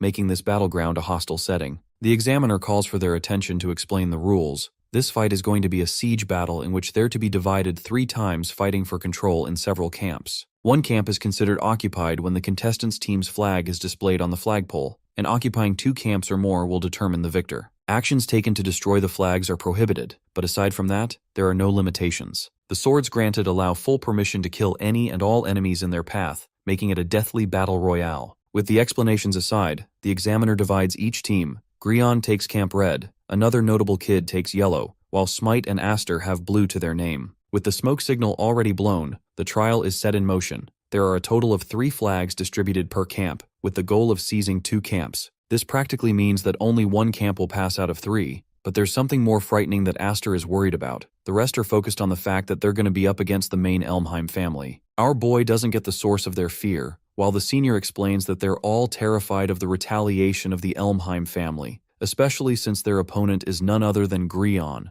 the young master of the main family line. If someone even dares to point their sword at him, they'll be defamed and their families will be slaughtered. That lingering fear is always around the corner. Aster questions if they're already giving up on this trial. The senior expresses that they can just wait for the next trial to come, as it's a wiser decision than to throw away their lives. These cowards know that someone possessing the 7 wings can't possibly understand the situation of weaklings. But this too is an interesting event. Aster is now going to play solo on behalf of the blue team, perfectly understanding that the Elmheim family's terror looms over all. These bastards are tyrants who don't expect defiance, Grion being their main symbol as part of Roderick's son. It's natural for the weaklings to feel the way they do. Intervening in this family feud is a mess for any outsiders, so our boy can get behind that logic. Still, as he approaches the yellow house, he finds the environment rather quiet, making him wonder if these guys are trying to be quiet on purpose. The leader of the camp is impressed that Aster came all the way here without any backup, which means the situation is going exactly according to the expectations of a certain someone. This mysterious he draws Aster's attention,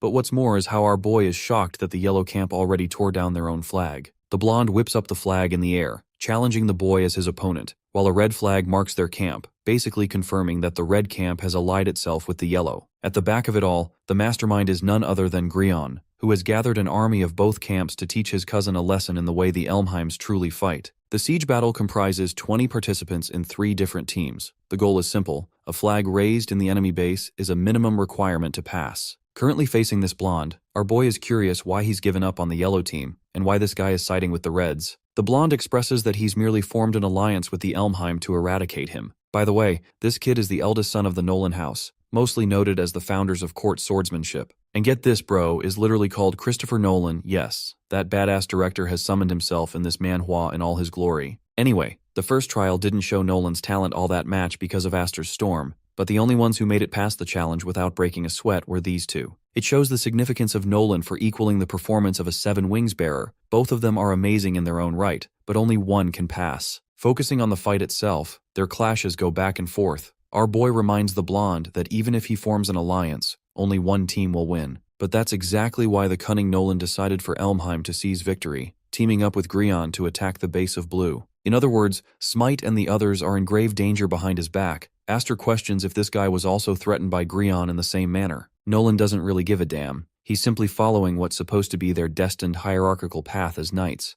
as this is the natural behavior of the nobles. His elegant swordsmanship stuns Aster himself, as pointed strikes are chipped at our boy's weapon. But here comes an interesting observation. It seems like the staff members intentionally handed Aster a faulty weapon. Everything is being plotted against him just to destroy Aster. Nolan's pointed strikes continue, emphasizing that he never liked the Elmheims from the get-go, especially a wannabe show-off like Aster, and saying this, bro actually rips apart our boy's sword. But that's not enough to take this dude down. Skinny Toji grabs part of his shattered blade and throws it full speed towards Nolan, who barely blocks it in time. That was a distraction just enough to allow our boy to escape from the fight. Aster can't risk continuing the duel as he's got someone more important to take care of. This gives the blonde some unearned arrogance, making him believe that perhaps he must have scared the kid off. But then his eyes glance towards the shattered piece of the sword. Inspecting it properly, Nolan immediately realizes that the weapon is faulty, which means the Elmheims have interrupted once more to ruin his amusement. Back to Aster's base, he comes looking for Smite, but Grion is already here, having raised his flag at the top of the blue base as well. The arrogant young master of the main family thinks that maybe the blonde was bested in battle,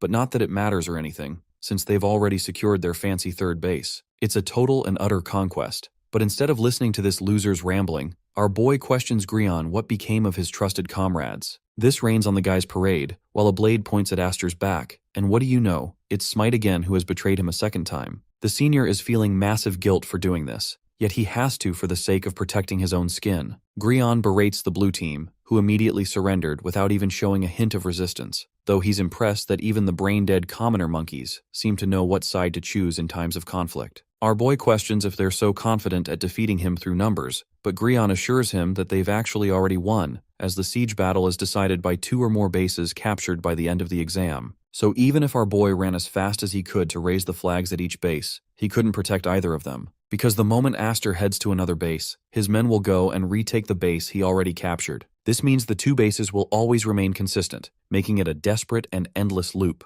I have to say that even for a shitty villain, this is quite the intelligent strategy. But of course our boy has a different answer with his brute force approach of taking down every single one of them. Aster reaching for his blade terrifies Smite and the others, but the young master of the main family calls out our boy's bluff, already knowing that the sword he wields is a fake. Despite the brilliance of the 7 wings, without a weapon, none of it matters. This begs the question if Jon Snow over here wants to take on the whole army without even a sword to his name. Oh, but you see, Aster is the embodiment of aura, unsheathing his shattered blade which stuns Smite, before tossing it aside. This makes Grion believe that he's already won the fight, but the moment this shattered sword hits the ground, the young master locks eyes for his next move. First, the young master disarms with flattery, praising Grion for his excellent strategy, but the moment Bro's sword hits the ground, this man dashes with super speed, kicking the crap out of Smite and launching him several feet apart. Thanks to this, he catches the sword that was flung up in the air, and with it, unleashes a wave of mana to strike down his enemies. All of this happened in mere moments,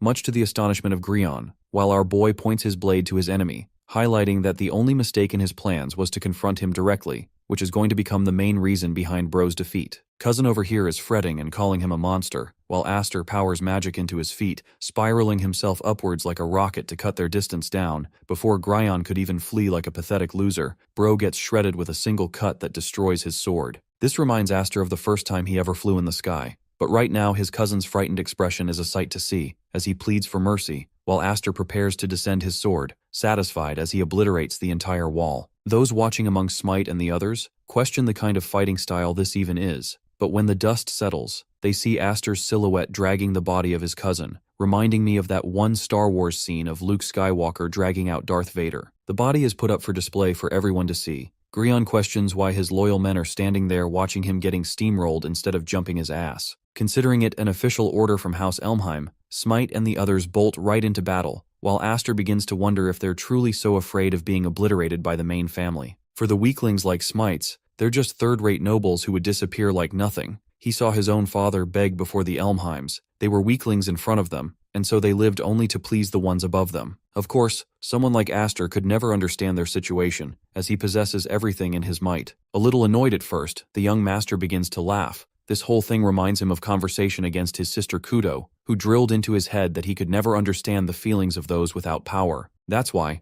Aster totally understands his position as one of being privileged in every manner. It's also why he's willing to do something of his own volition, declaring that his enemy is the main house Elmheim itself, and that if these cowards can't change their destiny, he'll be the one to do it in their stead, to eliminate the tyrannical rule of this wretched family. His declaration moves the hearts of all those in the arena. Grion can't even fathom what the hell his cousin is mouthing right now. Smite reminds Aster to hear his own words for God's sake, but Aster knows what he wants. He has officially declared war against the main family, refusing to suck up to the rule of the Elmheim, as what awaits these weaklings is nothing but a miserable, pathetic ending too. He tries to reason with them that the only way out is to fight their way through, and thanks to his 7 wings, they have the ability to do just that. These guys merely have to make a choice. It's either going to be Aster or Grion they'll side with. A dilemma on which these commoners and low-rate nobles have to decide. Even in a shitty position with a sword aimed at his neck, the bratty cousin tries to use his family's influence to his advantage, emphasizing that he'll remember their names if they dared to betray him even once. The worst will come their way, instilling them with fear once more. Smite is the most pressured, breaking in sheer sweat as he eventually makes a choice. His sword hits the ground, and he marches forth to side with Aster. As long as he can crush the main family, he's willing to support the movement. Like a proper leader, our boy ensures that he'll keep his promises. This pushes Grion to raise the blue flag, declaring his house's alliance with Aster of Elmheim. This announcement stuns all the others, who can't believe that someone could side with our boy, destroying Grion's plans. As for the cousin, Bro's literally seething with Frieza and Geto Suguru's level of hatred by calling them a bunch of monkeys. Smite roars at the commoners who are standing around doing nothing, when they could very well seize the opportunity of their lives here and ally themselves with the power of the Seven Wings. Thanks to him joining the team, Aster has the confidence that he no longer will have to worry about planting flags all alone, killing the strategy that Grion cropped up for him. At the same time, not even this is enough, at least not for his goals, as he intends to overwhelm and topple House Elmheim, requiring far more allies. One of the members of Camp Red asks if the young master is all right, only to get smacked away with pure hostility. This kid is genuinely pissed off, unable to comprehend how someone could be swayed by a member of the branching family. Letting him free like this will result in Grion's own ruin, as his reputation will be destroyed in front of the main family. Refusing to go down like his shitty brother, Grion activates his rest in a final effort. Too bad though, the final piece is here already. Nolan arrives to taunt the Elmheim young master for being such a pathetic sight right now. Having him by his side, Grion commands the Bonde to quickly dispose of Aster. His hopes have returned with this guy's arrival. Despite not wielding 7 whole wings like Aster, the kid's swordsmanship is unparalleled, even stronger than Aster in terms of skill. Even though this is supposed to even the odds, in a twist of fate, Nolan tosses the shitty red flag over at Grion's face, explaining that he's here to return the flag. Even though he wanted to ally himself with Elmheim, it's clear now that Aster's cousin plays petty tricks, which goes against Nolan's personal chivalrous code, thereby terminating their alliance. Yet another shock to the system. Everyone now understands that even someone like Nolan is refusing the will of Elmheim, which brings them all back to square one. Their unfinished match from earlier is still pending. Nolan clearly doesn't want things to just wrap up smoothly without having concluded this match. So he draws his blade for the sake of his family, facing against the boy who wields the 7 wings. The fight is set in stone. Nolan lunges with tremendous speeds, using his sword like a spear to determine the superior one among them. But Aster doesn't want any interruptions like that for the meantime, merely responding with his own intensity, pinning Nolan's blade onto the ground like it's not even a threat. Shocked, the blonde questions what he means to say, as only one team is destined to pass the exam, so it's either one of them who is going to progress on their path to become royal knights. After gaining some distance, Nolan believes that this is the only way to settle things between them. However, the young master has a different idea, highlighting that he wants someone as talented as Nolan to also become a royal knight. And though the idea seems attractive, it's ridiculous in this setup. Now Aster understands that he didn't just ignite the spirit of all the people here just to give up on them because of different team settings. In fact, Bro seems to have a strategy that is going to ensure every single one of them passes. This stuns Grion and Nolan. Even Smite can't fathom the kind of strategy Bro is about to cook to turn everything around. The young master explains that in order to achieve this outcome, he needs total cooperation from each camp, which means his first hurdle is going up to the shitty cousin, looking like a mutt right now, and condescendingly offering him a hand. Shortly after, an interesting change occurs. Each camp is united with all 3 flags tied up, offending the examiner for their manipulation of the rules. Aster counter-argues that the goal from the beginning was to capture 2 or more camps. The loophole exists because they were never forbidden from putting 2 flags on one camp. That's why they all collectively formed an alliance, occupying each territory at once. It's a genius strat that plays against the system of the exam, though the examiner roars that this disrespects the content of the exam itself. Smite fears that their plan has failed. Even Grion doesn't have any faith in this strategy, as the examiner expresses full aggression against the daring boy, who basically ended up shaking hands with his enemies and concluded the setting. Aster calmly fires back, stating that he would do such a thing if he judged the enemy to be more valuable alive, pissing off the examiner further, who roars that a knight is a sword meant to cut down, not to command others. The young master understands this reaction, but also counters that they technically didn't break any rules. So if they're disqualified on behalf of someone's ego, that means this examiner will fail in his duty. This locks him in a stalemate, but more importantly, our boy whispers that failing everyone here would mean to earn the anger of Elmheim, who won't sit around for this kind of upset. And that's a checkmate right there, sealing the deal. What happened next is that the examiner confirmed the situation with the higher-ups, causing them to wait for well over an hour. Some of them are worried about the outcome, questioning if they're really about to get disqualified together. Aster doesn't know anymore. The young master merely offered a logical proposal, but sitting far from him is Grion, who appears really upset. The third-rate noble whispers his shock. It's crazy that Grion ended up cooperating after all, making him wonder what he said to the guy. Our boy smirks, assuring him that it wasn't anything noteworthy. And finally, the examiner arrives with his decision, expressing that Principal Mumir himself has come to announce the results of the exam. Principal Mumir's presence shocks all the candidates. Smite points out how ordinary this old man looks compared to the others, while Aster urges him to at least pay respect. Turning to the boy of the 7 wings, Mimor taunts the kid for cornering them into making a very difficult decision. This number of candidates is historic for the second trial, and though there were several suggestions of a re-examination via the other directors, he ultimately decided to accept Astor's terms. Our boy is confused at first, until the man's face curves up into a smile as he congratulates them all for passing successfully, wishing them well so that they could keep working hard and prove that they were right to enroll each of them. Thanks to that, the whole batch is welcomed into the Dronzer Royal Knight Academy, leading them into the fancy dorm rooms in which Smite is loving the new treatment. It's the kind of life he's always dreamed of, all because of their lord and savior Astor. Bro is casually chilling while the others are shocked that they all managed to get in. This increases his influence and loyalty among the commoners. Also, can we talk about how Nolan's physique looks aesthetic as hell? Bro's like a Greek god out here, who sneers at these imbeciles for immediately switching over to Astor's side like that. Bro also shares no intentions of thanking our boy, even though Smite humbles Bro's ego by expressing that he lost to Astor. Our boy doesn't really care for the most part. He's concerned with the fight against the Elmheims, as well as sharing the center stage with the others as candidates. Victories like these remind him of the fact that there's a movement rising to turn against the mainline family when the time is right. The rebellion begins from these walls inside. Now, as for Bro's older sisters, they've graduated already. Alphen is still here since she enrolled just a year prior, so she'll quickly be an immediate ally for him. Training classes officially start tomorrow. Astor gets out of the pool to acclimate himself to the setting of the academy before he can start things through. But interestingly, he turns around to find his loyal servants following his every step. Bro is creeped the fudge out when he notices them stalking like this. These idiots are now a bunch of dogs who want to worship him like some kind of prophet, thinking that my guy is the embodiment of good luck. Smite and the others even begin to pray in front of him, while Nolan is realizing how annoyingly long this year is going to be. The scene cuts to Grion's meeting with his mother. The woman who tasked the boy to crush Astor is now clearly disappointed with the outcome, and instead it's the Elmheims who are on the back foot now. Helen Elmheim is a bad bitch out for blood, unable to accept that this bastard just let the Viscount's son ignite a damn movement against them. The whole family was insulted while Grion's impudent ass was watching and did nothing to stop it. Reasoning with his psychotic mother, Grion expresses that he'll live up to her expectations next time, only to get jabbed in the throat by one of his sisters, who exclaim that trash like him won't have a next time. Garbage like Grion don't deserve to be among the Elmheim, as that is the opinion of Lilan, another psycho baddie daughter who wants to feed her brother's flesh to monsters for letting them get embarrassed like that. They compare him no differently than Dallas, and though this dude begs for mercy from his own sister, my guy gets walloped by an agonizing kick to the gut once more.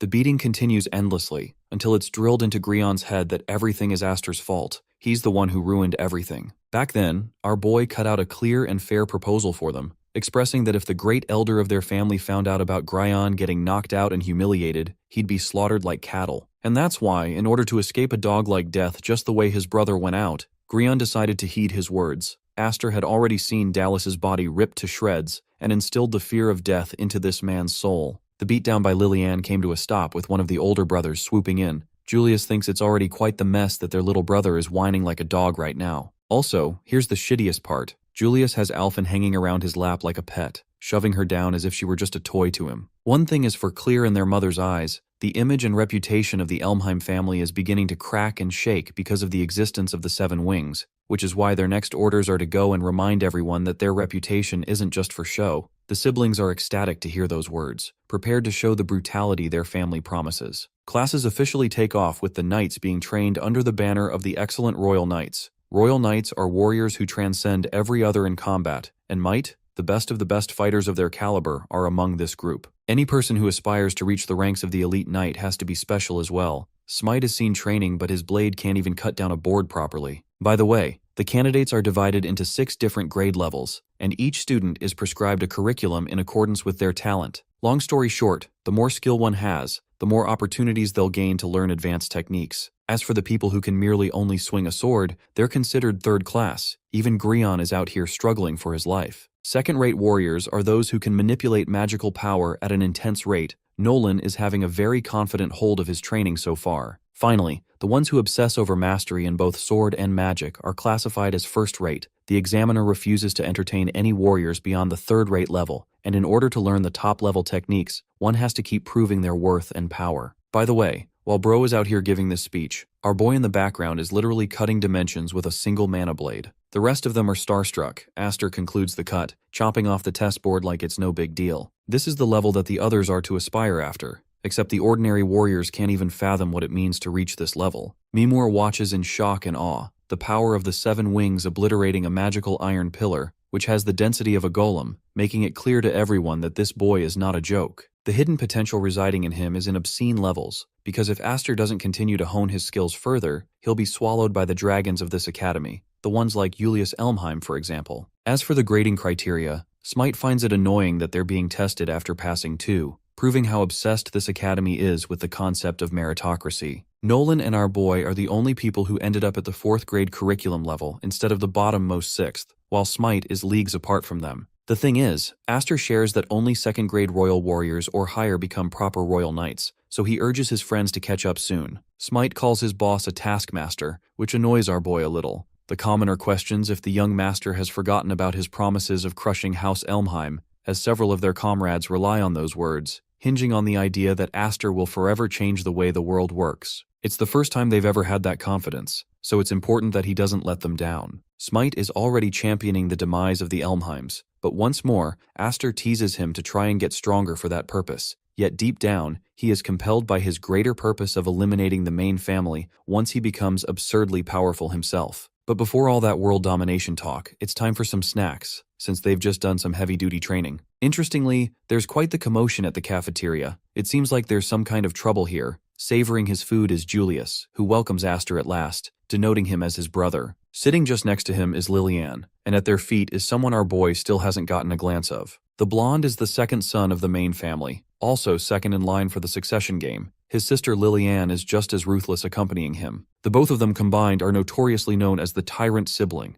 the most torturous pairing in the whole family. This complicates our boy's journey, because these two are also attending the academy. Liliane catches an interest in our boy, praising him for having a cute face unlike Grion, who is LARPing at their feet, muffling his voice, not even being able to speak. They've put on a mask on his face. This is called the Iron Shackle. Aster explains that it's a torture mechanism for the family to correct the failures of its inferiors. It's an item that our boy is well familiar with in his previous life. Julius, on the other hand, is pretty impressed with his knowledge so far. At the same time, he pitifully stares down at Grion, who only carries the family's name and yet ends up a disgraceful 6th grader in ranking. A truly pathetic sight, but fear not. Julius is just trying to be a kind older brother and encouraging his dear little brother to try harder through this punishment. By the way, the rest of his men are no different. All of them are bound by the iron shackles. Their lives are dependent on whether they succeed or fail, which is the only way for them to receive nutrients. Failure means getting cut off from that supply and then death. Smite questions what is wrong with these people. They're all wearing the same stupid mask. Julius makes fun of them as a bunch of hungry beasts, the seniors of the academy. Among them, he encourages a certain someone to quickly show her face without being shy,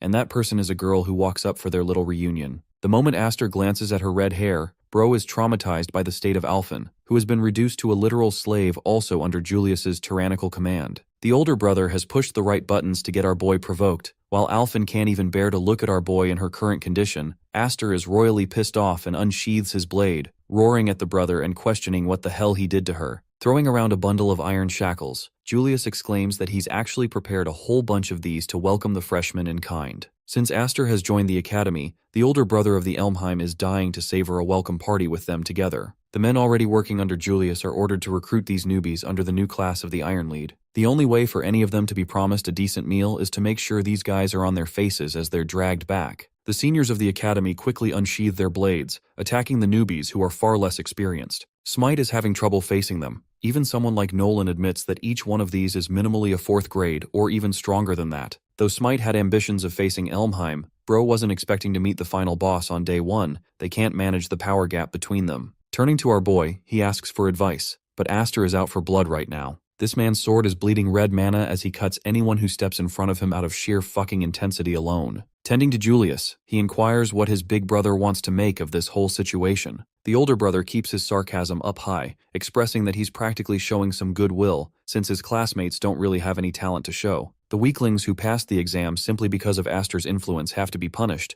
They need to be humble and reminded that they did not win on merit. In order to make sure the Elmheims aren't disgraced, Julius intends to wipe the smug off their faces, and since he's the leader, he won't expect any weaklings among his group. So that's why he's doing things the Elmheim way, but after that long-winded explanation, our boy straight up says that he doesn't give a damn. What he really cares about, as his sword burns with fury, is that the bastard quickly removes the mask from his sister's face. Saying so, Aster jumps up to cut him down, But to his own shock, it's Alphen who intervenes and stops him from fighting. She doesn't even see him as her own right now, unleashing powerful swings against him, as Julius emphasizes that our boy's sister willingly gave herself up after all. It's clear that she's been brainwashed. Lillian is amazed with her brother's capacity for evil. Aster, on the other hand, finally realizes why his sister wasn't in contact with them ever since she entered the academy. While he's unsure of what happened, right now, my dude is going all out just to make sure that Alphen's senses return back to normal. But to his shock, she aggressively pushes him back, refusing to be saved. Getting lost in his emotions, Nolan steps up to finish our boy's job by directly targeting Julius's head. He points his blade at the older Elmheim, who is even worse than Grion in his methods. The fact that someone like this guy calls himself a blonde is despicable. So Nolan demands that he draw his sword at once, as he approaches full speed to cut down the siblings with his sword. But that's the thing. These siblings aren't just for show, you know. Julius catches the blade with his raw fucking hands, questioning if studying the sword makes one a better knight than the others. With his unending fury, he looms over at Nolan, igniting his flames that reach all the way over to his body. This intense heat is practically torture to endure while being gripped by Julius, who calls himself the strongest and most deserving of the knight title. Saying so, he kicks Nolan like a football and sends Bro flying. Oh, and by the way, that wasn't some insignificant burn either. This man literally got half his face scorched off alongside his arm. These burns are grueling. Smite comes to the rescue, but Lillian is ecstatic to finish the job by trampling over the pride of these weaklings. That's why she's prepared the helmet as a special present for the pet,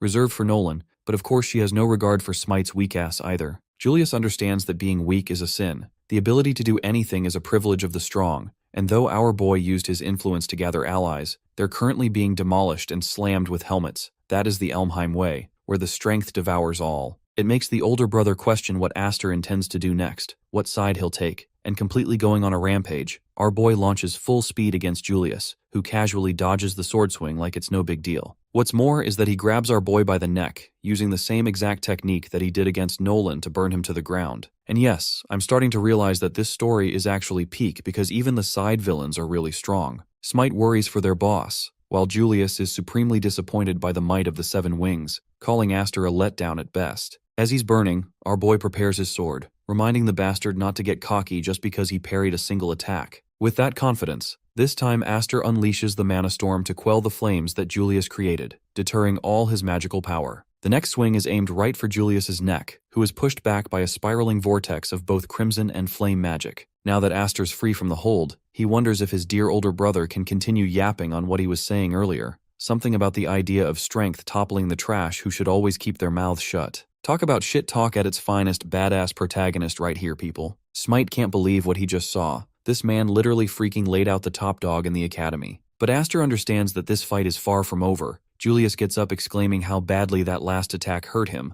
but in truth, Bro literally looks fine as he dusts himself off, taunting him for not even being able to scratch the dude's crest. Smite realizes that nothing even happened. Lillian smiles in jest, as if she was never even worried in the first place. She only makes fun of his ass to get countered after talking smack, but Julius is pretty chill about the whole thing and expresses that he's got feelings too. The same chillness goes out the damn window because this man blazes up in fury for being called a piece of trash by Aster. He points his fiery blade at the Viscount's son, calling him cocky for getting arrogant in their little game. This time, however, Julius is bringing out the real heat, assuring Aster that this will be his grave. Our boy isn't the least bit intimidated and advises him to just quit senselessly threatening him, and that instead of talking shit, he should start attacking. Like I said, badass protagonist right here. Anyway, the blonde pulls back his sword to engage, and right as their duel is about to begin for round 2, a certain director comes along, stopping them from engaging in senseless combat. It's Earl Mays, who reminds these idiots that the cafeteria is for eating food and not straight up destroying the whole place down. Even as a director, he can't sit around watching their little mess continue on. But Julius thinks he owns the place, ordering even the director to stay out of their business. Earl Mays doesn't even let the insult affect him. Bro taunts Julius back for being a first-grade top candidate and still getting worked up over an inferior person, which should harm his reputation. So he comes to Aster's aid and makes it seem like it's him getting help,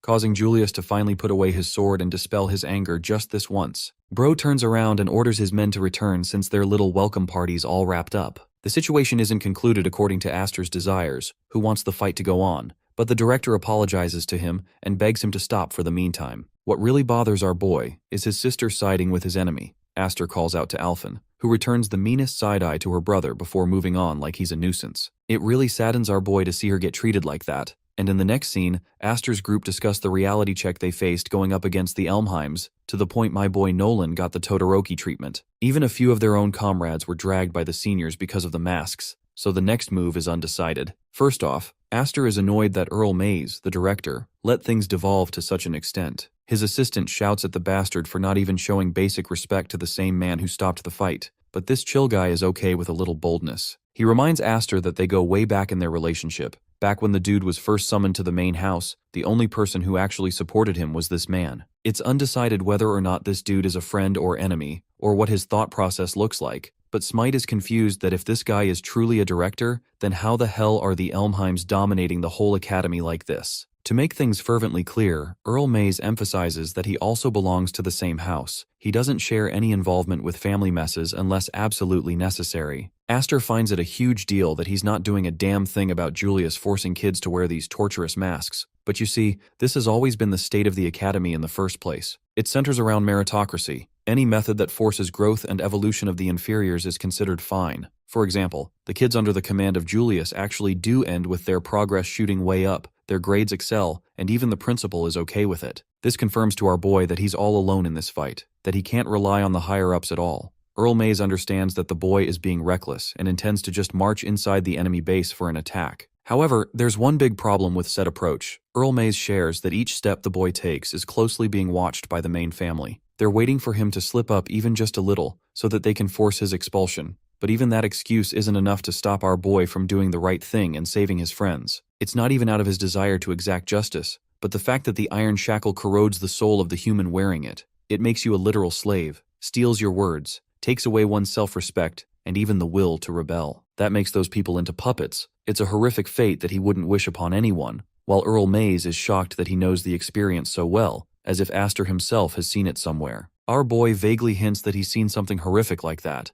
and he refuses to let his friends go out in the same way, which makes the director wonder what he's about to do next. The youngest son of the Viscount clarifies that he isn't planning on getting expelled. Peaceful resolutions are far better, which surprises Earl Mays, as it hints at an interesting plan. Wielding the iron shackle, our boy reminds the director that he too has his own way of fighting, or his own Naruto's ninja way. 3 days flew by in a blink of an eye. Smite and the others are training relentlessly in hardcore combat. Nolan is shockingly treated back to full health without even hints of any scarring. The guy doesn't want to rest and intends to go full speed on the curriculum from the start. And get this, he calls it a mere scratch. Smite is practically dying out here, but the person they should be worried about the most is the man in front of them, Astor, who is bolting ahead and probably gone insane for wearing that shackle. You see, 3 days back, our boy directly went up to find Julius despite their previous duel. The siblings didn't want to forgive him for their last encounter, but the fact that he's here to make a deal was quite something. Gulping down his wine, the older brother sneers at him. Refusing to let his words affect our boy, Astor explains that he wants his sister and his friends back, and in exchange, he will allow them to put the shackle on him instead. That's the only condition, a condition that literally mortifies Alphen, who thinks he's gone crazy. Our boy furthers that a rebellion is on the loose too. It's the fastest way for the family to tame the main rebel, an amazing deal.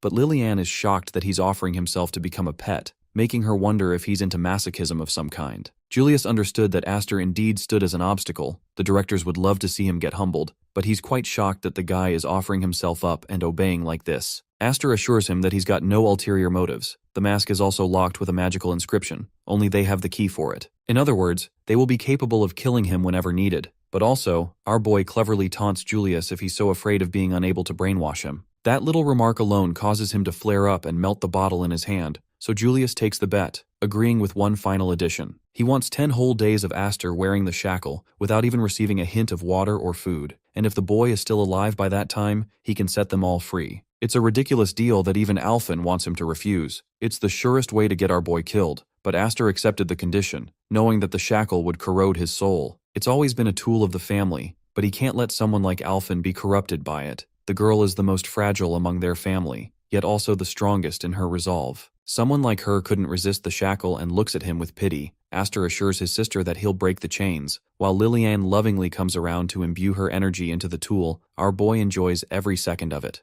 The examiner berates them for crippling down and trying to take breaks out here in the middle of the training session. Even Grion is beginning to question why he's the one to get punishment like all the others. Smite points out the ruthlessness of the instructors who don't treat them any differently just because of their masks. But Nolan is there to rub salt on the wounds on his ass, calling it an act of karma. The shocking part is how even after several days, my man Aster is blitzing around full of energy, making them all suspect that he's some kind of monster with unending stamina. No one should be able to withstand several days without food or water. An entire week would literally cripple them. Yet, Aster has been dueling back to back, undergoing rigorous amounts of training. Nolan suspects that his friend has already reached his limit, but there is one rumor that he's reminded of at this moment. You see, before the boy was taken by the Viscount, they knew that the child made his own path crawling for several miles alone, even past a mountain fully buried in snow. That's right, bro was doing badass shit right after his birth out here. That's why his life force is exceptional compared to the average human. Even then, it seems like Aster is keeping this whole facade up as a bluff. By the way, Lillian has a collection of her pets in the dungeon, bringing them food and water to keep them alive. First, she unlocks their masks and then serves them a single cup of water alongside a shitty scrap of cheese. This is all they'll get for their performance. Even Grion thinks this is far too much, that this food won't do them any good. Bro shouldn't have happened because his sister ended up smashing the pudge of cheese right before his eyes,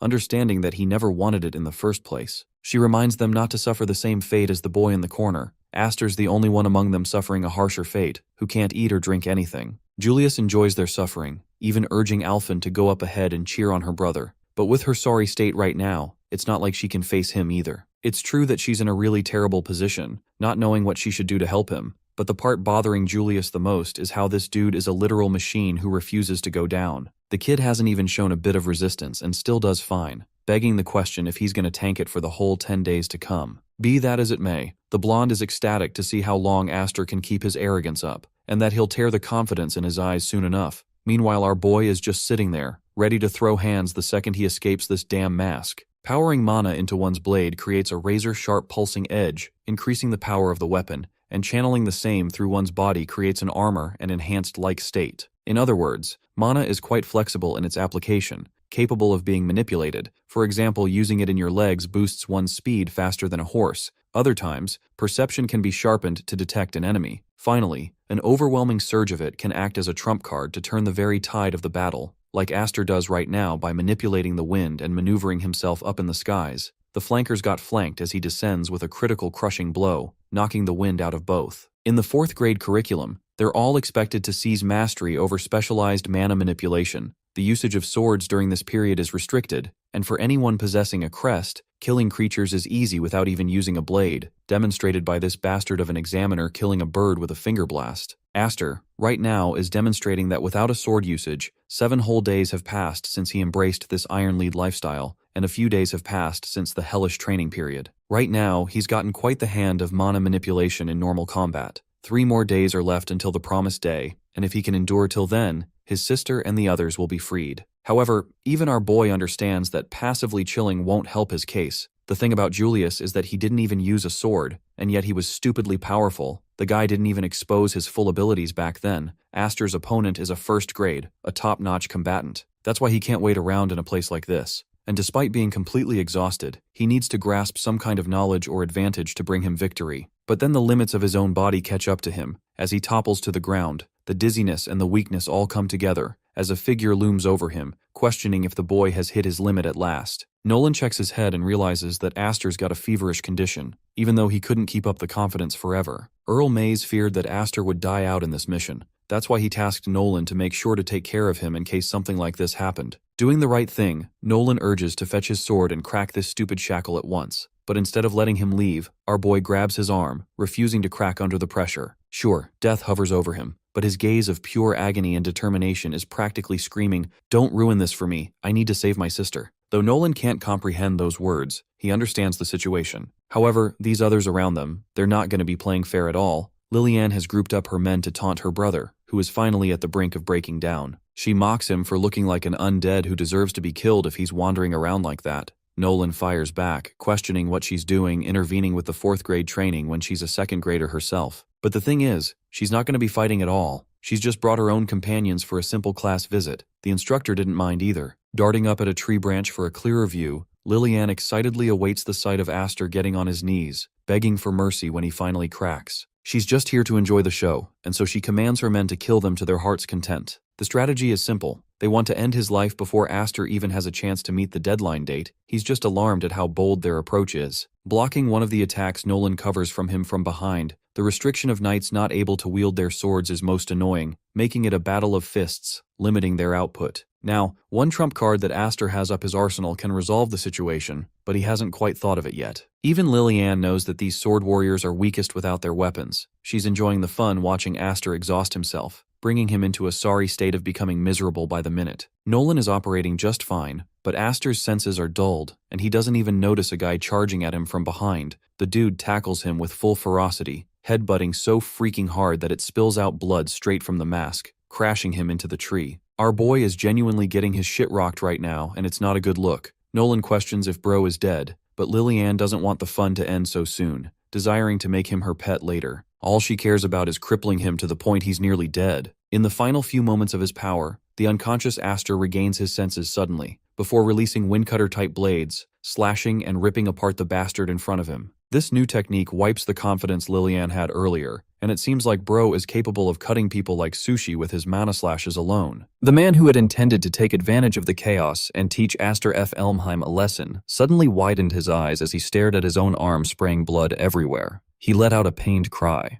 Besides fear, the little reason he had left prompted him to wonder how Aster had managed to cut him. He realized that the moment he had touched Aster, the latter's mana had surged through his arm like a blade. Taking advantage of his opponent's shock, Aster F. Elmheim staggered back to his feet.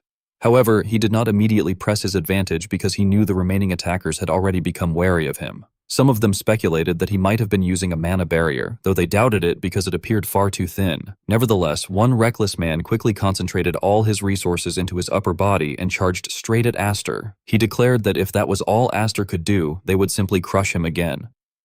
Aster, who had been standing there looking weak and defenseless, suddenly raised his mana-filled hand once more. He effortlessly stopped the attacker's round head with a single motion. The crimson mana flowed from the point of contact, spread throughout the man's body, and tore apart layer after layer of flesh. By the time the attacker collapsed, his body looked as though it had been subjected to a brutal execution. Lillian A. Elmheim, who had been observing from the sidelines without much concern, felt her heart skip a beat. She found it impossible to believe that Aster was already using Attribute Shift, despite being only a 4th-grade mage. Ignoring her unanswered questions, the sycophantic followers continued rushing forward despite witnessing their comrades' defeat. Watching the battle unfold, Lillian finally recognized that what Aster was doing was on an entirely different level from basic body or weapon reinforcement. When she saw that Aster could release destructive power without even moving from his position, a powerful sense of unease rose within her. She realized that it was a high-level mana manipulation technique that imbued magic with a specific nature. The more she observed, the more familiar the technique seemed. She reasoned that if her brother's mana possessed a fire attribute that incinerated everything it touched, then Aster's mana appeared to possess a severing attribute that shredded anything it came into contact with. The clearer that reality became, the more her heart seemed to climb into her throat. Every one of Aster's actions only reinforced her conclusion. While Lillian remained absorbed in her analysis, the men below began sweating coldly from fear. She reflected that even 2nd-grade mages could not accomplish such a feat without exceptional natural talent, and that some never managed to learn it in their entire lives. As expected, the men surrounding Aster were defeated one after another. Meanwhile, Lillian continued anxiously assessing the situation, thinking that the technique was incredibly advanced. After watching each fighter fall before her eyes, she was finally forced to admit that there could be no mistake. She concluded that Aster was currently capable of killing a man using nothing but raw mana. Nolan, who was standing beside Aster and carrying concerns of his own, wondered whether Seven Wings was still 2 steps ahead of him. At that moment, however, Lillian suddenly leaped down from the tree and offered a stream of insincere praise. She remarked that Aster's performance was not bad at all, and admitted that she honestly had not expected him to make it that far. Yet her jealousy still drove her to search for a weakness. She commented that, despite how flashy his display had been, such softness would never be enough to stop her soldiers. Stepping on one of Aster's defeated opponents, she asked whether he had actually killed a single person. Beneath her foot, the unfortunate man merely groaned in pain. Having said enough, Lillian quickly drew the sword at her waist. Instead of directing her hostility toward Aster, she barked at the men lying on the ground and ordered them to get up, calling them worthless pieces of trash. Her heartless behavior made even Nolan frown. He remarked that she was absolute pond scum. Just then, sharp mana resembling knife blades appeared behind everyone's masks. A moment later, the masks fell away, leaving the onlookers stunned. Lillian was so shocked that all of her earlier confidence vanished. She stammered in confusion and questioned what had just happened. The group that had suddenly regained the use of their mouths was equally bewildered. They wondered how their masks had disappeared. However, once they accepted reality, they became happier than ever. Several of them exclaimed in relief that they could finally breathe again. Nolan suddenly seemed to realize something and whipped around to stare at Aster F. Elmheim in confusion, calling him a bastard. Recalling the movements his companion had performed earlier, he asked in a dazed tone whether Aster had actually managed to do that in the middle of a fight. Having finally regained her composure, Lillian A. Elmheim continued speaking without thinking, scoffing that it did not matter because those pets were so well behaved that they would put their masks back on themselves as soon as they finished eating. She rambled on endlessly without noticing the change in the atmosphere, declaring that they knew exactly where they stood, and that, whether Aster had been trying to play the hero or not, it had all been a waste of time. However, the people facing her remained frozen in place, causing Lillian to lose her temper. She demanded to know what they were doing and then screamed at the top of her lungs that she had told them to get him. Yet the scene unfolding before her clearly disappointed her, and shock became impossible to hide from her face. When the entire group ignored her completely, fear began to creep into her heart, and she wondered what they were doing. Without showing the slightest mercy, Nolan immediately rubbed salt into the wound by remarking that their souls seemed so rotten that even after being freed, they would rather sink their teeth into her. He concluded that they were rotten to the core. He then arrogantly extended a hand toward Lillian and asked what she was going to do now, questioning whether she intended to step forward and face them herself. Lillian ground her teeth in anger but could not immediately find any argument to refute him. Her unusual silence soon made Nolan suspicious, and he asked what was wrong. Since she was being so quiet, he said that he would speak on her behalf. It turned out that Aster F. Elmheim had freed everyone except himself. Nolan let out a long sigh and, sounding exasperated, pointed this out. Having finally found an opening after losing ground in the argument, Lillian seized the chance to mock her opponent. With a sneer, she remarked that, with power like his, breaking his own mask should have been a piece of cake. She haughtily turned away before continuing her tirade, asking whether he was really planning to endure everything until the promised day. She commented that he was remarkably well-behaved for someone who claimed that he would crush House Elmheim. At that point, Lillian abruptly turned back and shot him a meaningful glance as she declared that such naivety would eventually come back to haunt him. She added that she was certain it would. Those few casual words struck Aster F. Elmheim where he stood. His mind began to whirl with everything she had just said. He found himself thinking that he could not simply do whatever he wanted because he still represented the house of a viscount. He insisted inwardly that he would never do anything that would make his father ashamed of him. As that thought crossed his mind, Aster suddenly clutched his head as waves of pain surged through it. He could only think about how ashamed his father would be.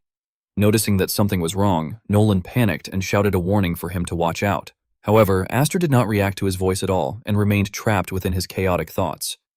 Fortunately, when he collapsed, his body never hit the ground. Instead, he fell into a warm embrace. Surrounded by a sense of familiarity, Aster silently called out to his sister and wondered whether it was really Alphen. Holding her younger brother in her arms, Alphen silently reproached him in her heart, thinking that Aster truly had not changed and had always been far too reckless. Yet the person she blamed even more was herself. She apologized inwardly, lamenting that, despite being his older sister, he was always the one saving her. After dwelling on her guilt long enough, Alphen finally changed her outlook. She told herself that Aster had given her the courage she needed. Pulling him closer, she fixed her gaze forward with burning determination and resolved that she would be fine now. Even after being brought back to his room, Aster F. Elmheim remained unconscious and continued calling for his sister in his thoughts. Reality and dreams overlapped until he suddenly jolted awake in alarm. Looking around the empty room, Aster began to doubt himself, wondering whether seeing his sister had merely been a hallucination. At that moment, however, his eyes landed on a sheet of paper that had slipped out from beneath his blanket. Curious, he quickly picked it up. Yet, as he skimmed through the contents, fear immediately appeared in his eyes. He instantly looked around the room and silently prayed that his sister had not actually done what he was beginning to suspect. Aster F. Elmheim threw off his blanket and rushed out of the room in a state of urgency, exclaiming that he had to go and insisting in shock that it was impossible for what he had just heard to be true. However, the moment he reached the door, he was met by Count Maze, who calmly asked where he thought he was going in such a hurry. The Count, noticing Aster's lack of response, persisted and told him that he was in no condition to be walking around, let alone running. But as soon as the Count's eyes fell on a piece of paper that Aster had dropped, his words shifted into surprise as he wondered what it was. He quickly picked it up and read it, and was also unable to hide his shock. The letter was filled with Alphen's painful words, in which she thanked Aster and apologized to him. After witnessing her younger brother collapse because of her, she finally resolved that she could no longer remain a cowardly sister and would try to be brave at least once. She wrote honestly about her intention that this time, it was her turn to save him, just as he had protected her during the sword dance festival. After reading those words, Aster could not help but think deeply. As he ran down the corridor, he silently urged Alfin not to do anything reckless, insisting inwardly that he had not taken on the iron shackles because he wanted her to act on her own. He looked at the closed door ahead of him and painfully wondered what he would have been doing all this for if anything were to happen to her. When he finally burst the door open, his thoughts broke off into shock as he was unable to comprehend what he was seeing, and all he could do was call out in distress for his sister. At that moment, Lillian A. Elmheim yawned lazily and sarcastically remarked that it was him this time and that it was almost past her bedtime. Aster ignored her completely and rushed toward Alfine, while Lillian continued to complain that neither of the siblings had any manners. He desperately shook Alfine and urged her to hang in there. Lillian, however, continued speaking without regard for the situation, explaining that Alfin had come to beg her to release Aster because she believed he was going to die. She recalled how Alfine had knelt before her, describing the girl as someone who had always been terrified of them and unable to voice even a single complaint until then, yet who had suddenly come to her with a determined expression. Lillian then admitted that this had annoyed her, which was why she decided to play with Alfine a little. She dismissed Aster's hatred-filled gaze and casually expressed that she had merely been letting off steam, adding that she had also been quite irritated with him and that she believed she would sleep well that night because of what had happened. Aster looked down at his sister and belatedly realized his own mistake, admitting inwardly that he had been too soft. He concluded that he should never have tried to negotiate from the beginning and that he should have forced them into compliance instead. He further reasoned that if he had acted differently, his sister would not have had to take such reckless action. At that moment, Hyfried A. Elmheim's earlier words echoed in his mind. The old knight had once sternly told them that a knight must endure absurdity and remain patient, emphasizing that their status, position, and the success of the mission all depended on restraint. He had also reminded them that sometimes not fighting was the best option, depending on what needed to be protected, and that this was the essence of being a knight. His tone during those words had been serious and deliberate, as he further warned that even if one were spat upon or injured, one must never act purely out of uncontrolled emotion. Aster F. Elmheim, despite his young age, raised a counter-question, asking his father whether he was implying that they should simply accept being attacked. Hyfried A. Elmheim immediately denied this interpretation and carefully explained that this was not what he meant, emphasizing that the real point was to never misjudge one's purpose or timing. He then paused and proceeded to pose a series of questions about why one took up the sword and why one chose to fight. Without waiting for an answer from anyone, he concluded that one must always have those answers ready so that when the true moment to fight arrived, they could draw their blade without even a second of hesitation. Aster later pushed those early lessons aside and sank deeper into regret, thinking that he had been too slow and should have acted from the very beginning. As he remained still, Lillian A. Elmheim was startled when she noticed the sword at his feet suddenly trembling violently and reacted in shock, wondering what was happening. The weapon then rose into the air on its own without anyone touching it.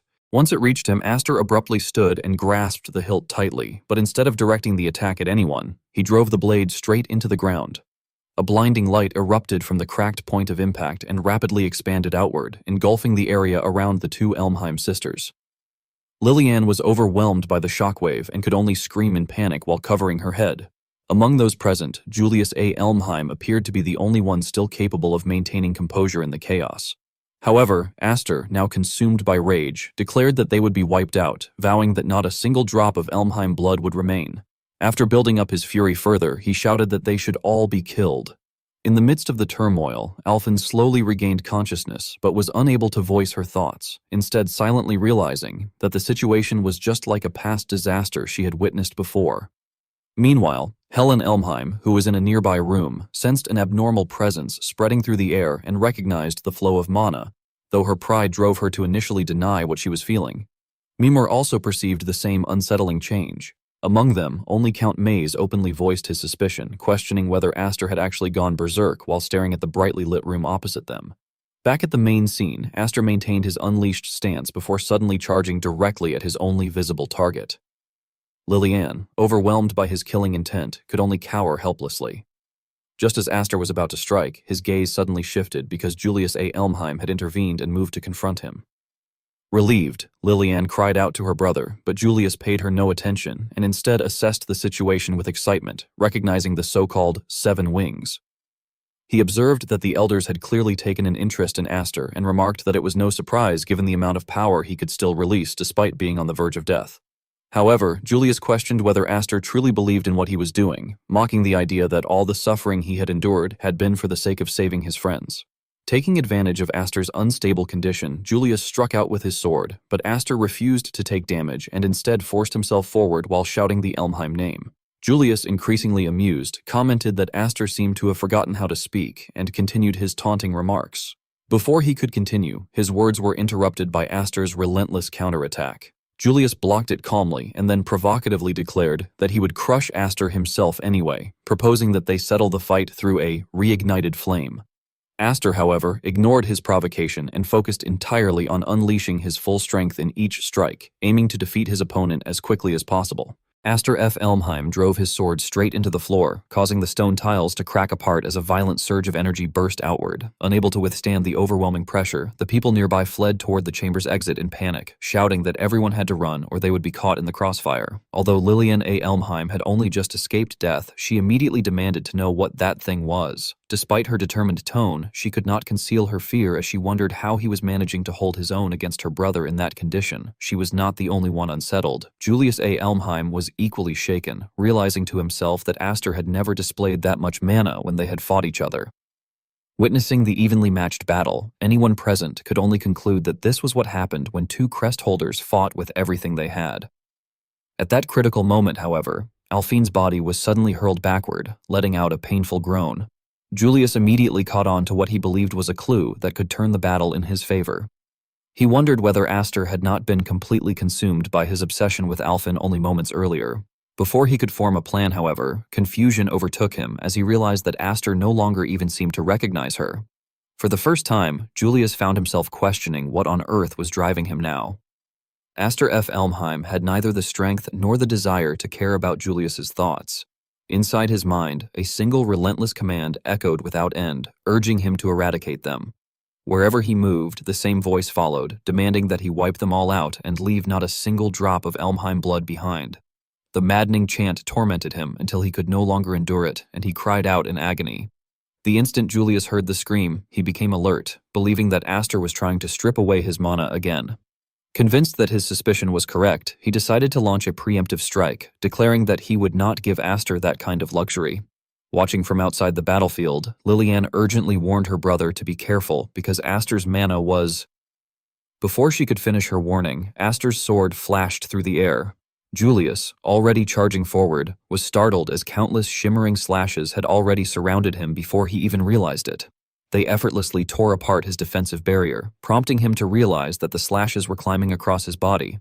When he finally saw blood splatter from the wounds, he was forced to accept the grim reality. Even so, Julius was not defeated immediately. Instead, he retaliated with an equally devastating attack, unleashing a tremendous blast of power that swept away everything in its path. Although both the room and the clothes on his body were shredded by the clash, his fighting spirit only burned brighter.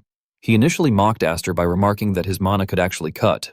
Halfway through the sentence, however, he recognized how absurdly formidable his opponent truly was, and instead admitted that, while a slashing mana attribute was already rare enough, Aster had also developed remarkably clever techniques. Julius ultimately acknowledged that it was the first time he had ever felt as though someone's mana could genuinely kill him. As Julius A. Elmheim reached that point, he poured mana into the sword in his hand and warned that no one should think his mana was merely about heat. The moment he finished speaking, even the ground beneath his own feet glowed with the intensity of molten lava. Pointing his sword forward, he flashed a sinister grin and declared through gritted teeth that his mana was lethally hot. Aster F. Elmheim, already exhausted and having his fighting spirit suppressed, found himself increasingly bewildered. Yet Julius A. Elmheim was still not finished boasting.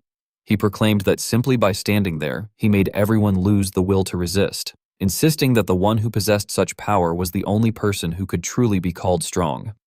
His words were backed by undeniable proof, as Aster F. Elmheim felt himself growing weaker with every passing second. Julius went on to state that resisting him was entirely Aster's own fault and that this was what true strength looked like. Even so, if Aster F. Elmheim had been someone who surrendered so easily, he would never have charged into that room alone. Gathering every ounce of strength left in his body, he shouted that such things would only matter if Julius was the one still standing at the very end. With that fierce rebuttal, he unleashed another sword slash toward his opponent. This time, however, Julius A. Elmheim was no longer caught off guard. Instead, he wore a look of utter contempt and mocked Aster, remarking that it seemed Aster could do more than merely growl, but that everything he was doing amounted to nothing more than a pitiful struggle. Having said that, Julius no longer waited for the streams of mana to surround him and instead charged forward himself with a furious battle cry. As he closed the distance and got a clear look at Aster F. Elmheim's condition, Lillian A. Elmheim, who had been cowering on the sidelines while watching the battle unfold, could not resist commenting that Aster was destroying his own body just to keep fighting and that it was utterly disgusting. Not far away, Alphen suddenly began to regain consciousness and quietly murmured Aster's name. Speaking, however, seemed to demand too much effort, causing her thoughts to drift into memories instead. She recalled that 7 years earlier there had been one occasion when Aster had ended up in exactly the same state. Among everyone present, Alphen understood Aster F. Elmheim's condition better than anyone else. She remembered that back then, their father had risked his own life to stop him. That memory always brought her pain, for ever since that incident, Aster had begun distancing himself from the rest of the family. Nevertheless, the younger Alphen had continued trying to understand him. She remembered their father explaining that the Seven Wings had gone berserk, yet she had always believed the real reason was that Aster simply could not forgive himself. From observing him only a few times, she had come to sympathize with him completely, realizing that he believed his own weakness had caused him to hurt his family. Back in the present, Aster F. Elmheim fixed his entire focus on what would be his decisive attack. Alphen let out a faint groan.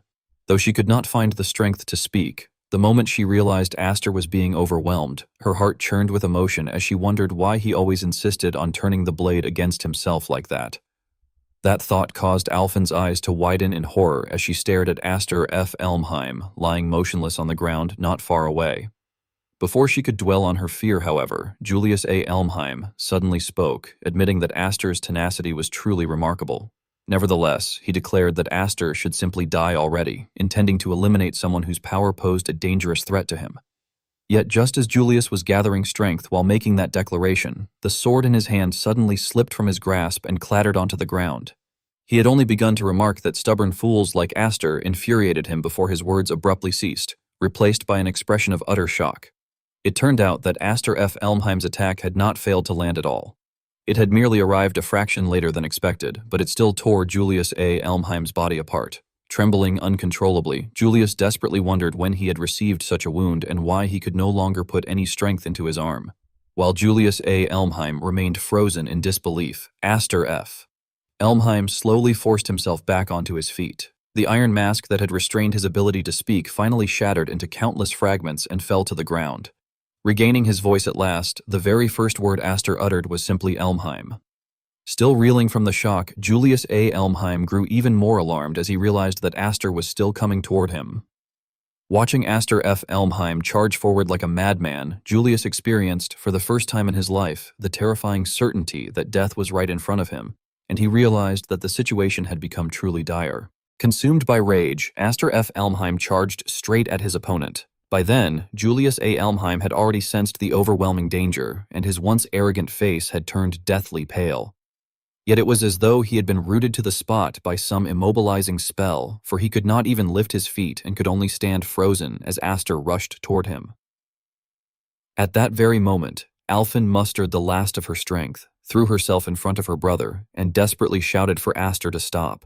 She wrapped her arms tightly around him and repeatedly pleaded with him to stop fighting in a way that would only hurt himself. Her embrace gradually allowed Aster to regain a fragment of his sanity, and he weakly called out Alphene's name before uncertainly asking whether she was truly his sister. However, the only response he received was her pained groan. Fortunately, that sound completely brought him back to his senses. Horror and worry immediately overwhelmed him as he wondered what he had been doing. Even though he realized he was losing control, he found himself unable to suppress his mana, and he desperately thought that, at this rate, he was going to hurt his sister. Just as disaster seemed inevitable, someone suddenly shouted Aster's name. Looking toward the doorway, he saw Count Maze gesturing toward him before throwing something over and telling him to catch it. A single glance was enough for Aster to recognize the object, and he realized that it was Graham. Without wasting another second, he gritted his teeth and caught the sword. While Aster secured the weapon, Alphen continued clinging tightly to him. As soon as Graham became a new vessel for his overflowing mana, the blazing fury in his eyes rapidly subsided. When the sword finally shone brilliantly, Aster collapsed to the ground, prompting Alfin to cry out his name in panic. Despite his weakened condition, she could not hide her overwhelming relief and admitted that she was simply grateful he was safe. Hearing her voice, Aster lifted his head and insisted that he should have been the one saying those words, adding that what she had done had been far too reckless. Before he could finish, however, his attention shifted to the sword, and he silently thanked Graham, reflecting that if it had not absorbed his mana, everything would have ended in tragedy. Watching from the doorway, Count Maze let out a sigh of relief as the danger finally passed. Unfortunately, the calm was immediately shattered when someone sarcastically remarked that Maze was as terrible as ever at reading the atmosphere. It turned out that Julius A. Elmheim had crawled out from the smoke and dust. Despite having nearly died moments earlier, he shamelessly complained and scoffed that Maze could not seriously believe he had lost his nerve over something so insignificant. Even though he admitted that he could no longer use his arms, he deliberately glared at Aster through gritted teeth and arrogantly declared that he could still kill him with ease. As the atmosphere grew unbearably tense, Helen Elmheim arrived with her attendants and calmly declared that there was no need for any further violence. She remarked that, just as she had suspected, the abnormal mana had indeed been Aster's doing before deliberately lowering her voice to address him by name. Without waiting for any explanation, she immediately ordered her attendants to restrain him. Alfin, still unable to comprehend what was happening, gasped in disbelief and questioned what was going on. Instead of receiving an answer, she watched helplessly as the attendants forcibly separated her from Aster and pinned him to the ground. Even Julius appeared bewildered by the situation and angrily demanded to know what their mother's actions meant. Helen openly explained that earlier during training, they had received a report claiming that Aster had slashed more than 10 unarmed cadets with his sword. Based on that report alone, she concluded that such behavior was a cowardly act that violated the code of chivalry and stated that the academy could never overlook such conduct. Alfin immediately denied the accusation, insisting that Aster had never attacked 10 cadets like that. Although Aster remained silent, he had already reached his own conclusion and inwardly realized that Lillian had moved far more quickly than he had expected. Seeing that Aster offered no defense, Helen continued her condemnation, arguing that the current uproar only further demonstrated how irrational he had become. Although her criticism was directed at Aster, everyone understood that it was also intended as a warning to the other students, all of whom lowered their heads while listening to the reprimand. She declared that the so-called rampage of the Seven Wings had recklessly endangered fellow students because Aster had wielded power he could not control. Growing increasingly resolute, Helen further stated that, even though Aster belonged only to a branch family, she could no longer allow him to tarnish the Elmheim name. She finally announced that an official inquiry would be held the following day to determine his punishment. In the meantime, she ordered him to prepare to leave the academy. Alfin was the first to react, repeatedly shaking her head and desperately insisting that it was impossible. Count Maze, who had remained silent from beginning to end, was inwardly calculating that things had come to this, which was why he had warned him to be careful. Even so, he kept his mouth shut and decided to wait for a more suitable opportunity, thinking that if he openly covered for him any further, his own position would be endangered, yet he still could not afford to lose him there. Just as Aster F. Elmheim was being escorted to the door, everyone around him was suddenly engulfed in flames that seemed to appear from nowhere, and the victim screamed in agony. Startled, Aster stammered in shock, asking what had just happened. Apart from Aster himself, who remained completely unharmed, everyone else had suffered burns. The culprit behind the attack laughed carefree throughout the room, remarking that gloating like that was a privilege reserved for the victor. Julius A. Elmheim appeared once again to restore the order that had been interrupted, telling the newcomer not to appear out of nowhere and steal the spotlight. Covering her nose against the smell of burning, Helen Elmheim cautiously demanded to know the meaning of what had happened. Although Julius was eager to challenge his opponent, he patiently explained to his mother that if Aster were expelled in such a manner, it would appear as though he had run crying to his mother simply because he wanted revenge for being defeated. Believing that explanation should be sufficient, Julius firmly declared that such a thing would truly disgrace the Elmheim name, which was why he intended to be the one to kill Aster himself. Until then, he instructed everyone to stay out of the matter. Suppressing her murderous impulses, Helen coldly remarked that she seemed to have spoiled him too much if he now dared to defy her, adding that Patrick had been far more obedient. Losing patience, Julius interrupted her by asking what that had to do with his brother before reminding her that, as a member of the direct bloodline, his status was higher than that of any duchess. He therefore told his mother to back off if she understood. Although Helen was furious, she had no intention of attacking her own son. In the end, she bitterly told him to do as he pleased, warning him not to make empty boasts again and expecting him to prove himself through his actions next time before turning away. As Helen walked past Aster, she deliberately directed a veiled insult at him, declaring that she would never acknowledge either the existence of the Seven Wings or his own existence. While Aster silently watched her departing figure in contemplation, Alphine seized the opportunity to run toward her younger brother. However, Aster had no time to pay attention to her because Julius suddenly appeared beside him. Seeing Julius walk straight past him, Aster hurriedly called after him, asking about the agreement they had made. Julius irritably replied that there could be no agreement when he was facing a monster capable of breaking his own shackles. Looking toward the broken restraints scattered across the floor, he mockingly remarked that, thanks to Aster, the iron shackles had been reduced to mere decorations that were even less useful than real restraints. Then, unexpectedly adopting a carefree tone, Julius said that Aster could do whatever he wanted from then on. Even while sounding reluctant, Julius released everyone who had been detained, remarking that he did not even feel like chasing after a few insignificant people who escaped their cage. After finishing, he warned Aster not to run away because they would definitely settle things one day. He also instructed Aster to make sure he had mastered the Seven Wings before that day arrived, after which he quickly departed as though fleeing the scene. Aster remained standing there, silently reflecting upon every word Julius had spoken. Nevertheless, he felt somewhat relieved, and thus a deeply eventful night passed before several more days went by. The moment Bigger Smites saw Aster return, he loudly announced that their boss had come back. The others immediately surrounded Aster and eagerly asked whether his injuries had healed, commenting that it sounded as though he had gone on another rampage and that everyone had been talking about it. After patiently listening to everyone, Aster shyly asked them to stop calling him boss, insisting that he had been unable to accomplish anything that time. Recalling the events of the previous incident, he admitted that he had nearly lost the chance to save his comrades right before his eyes. Bigger Smites tilted his head in confusion before stepping aside to widen Aster's field of vision.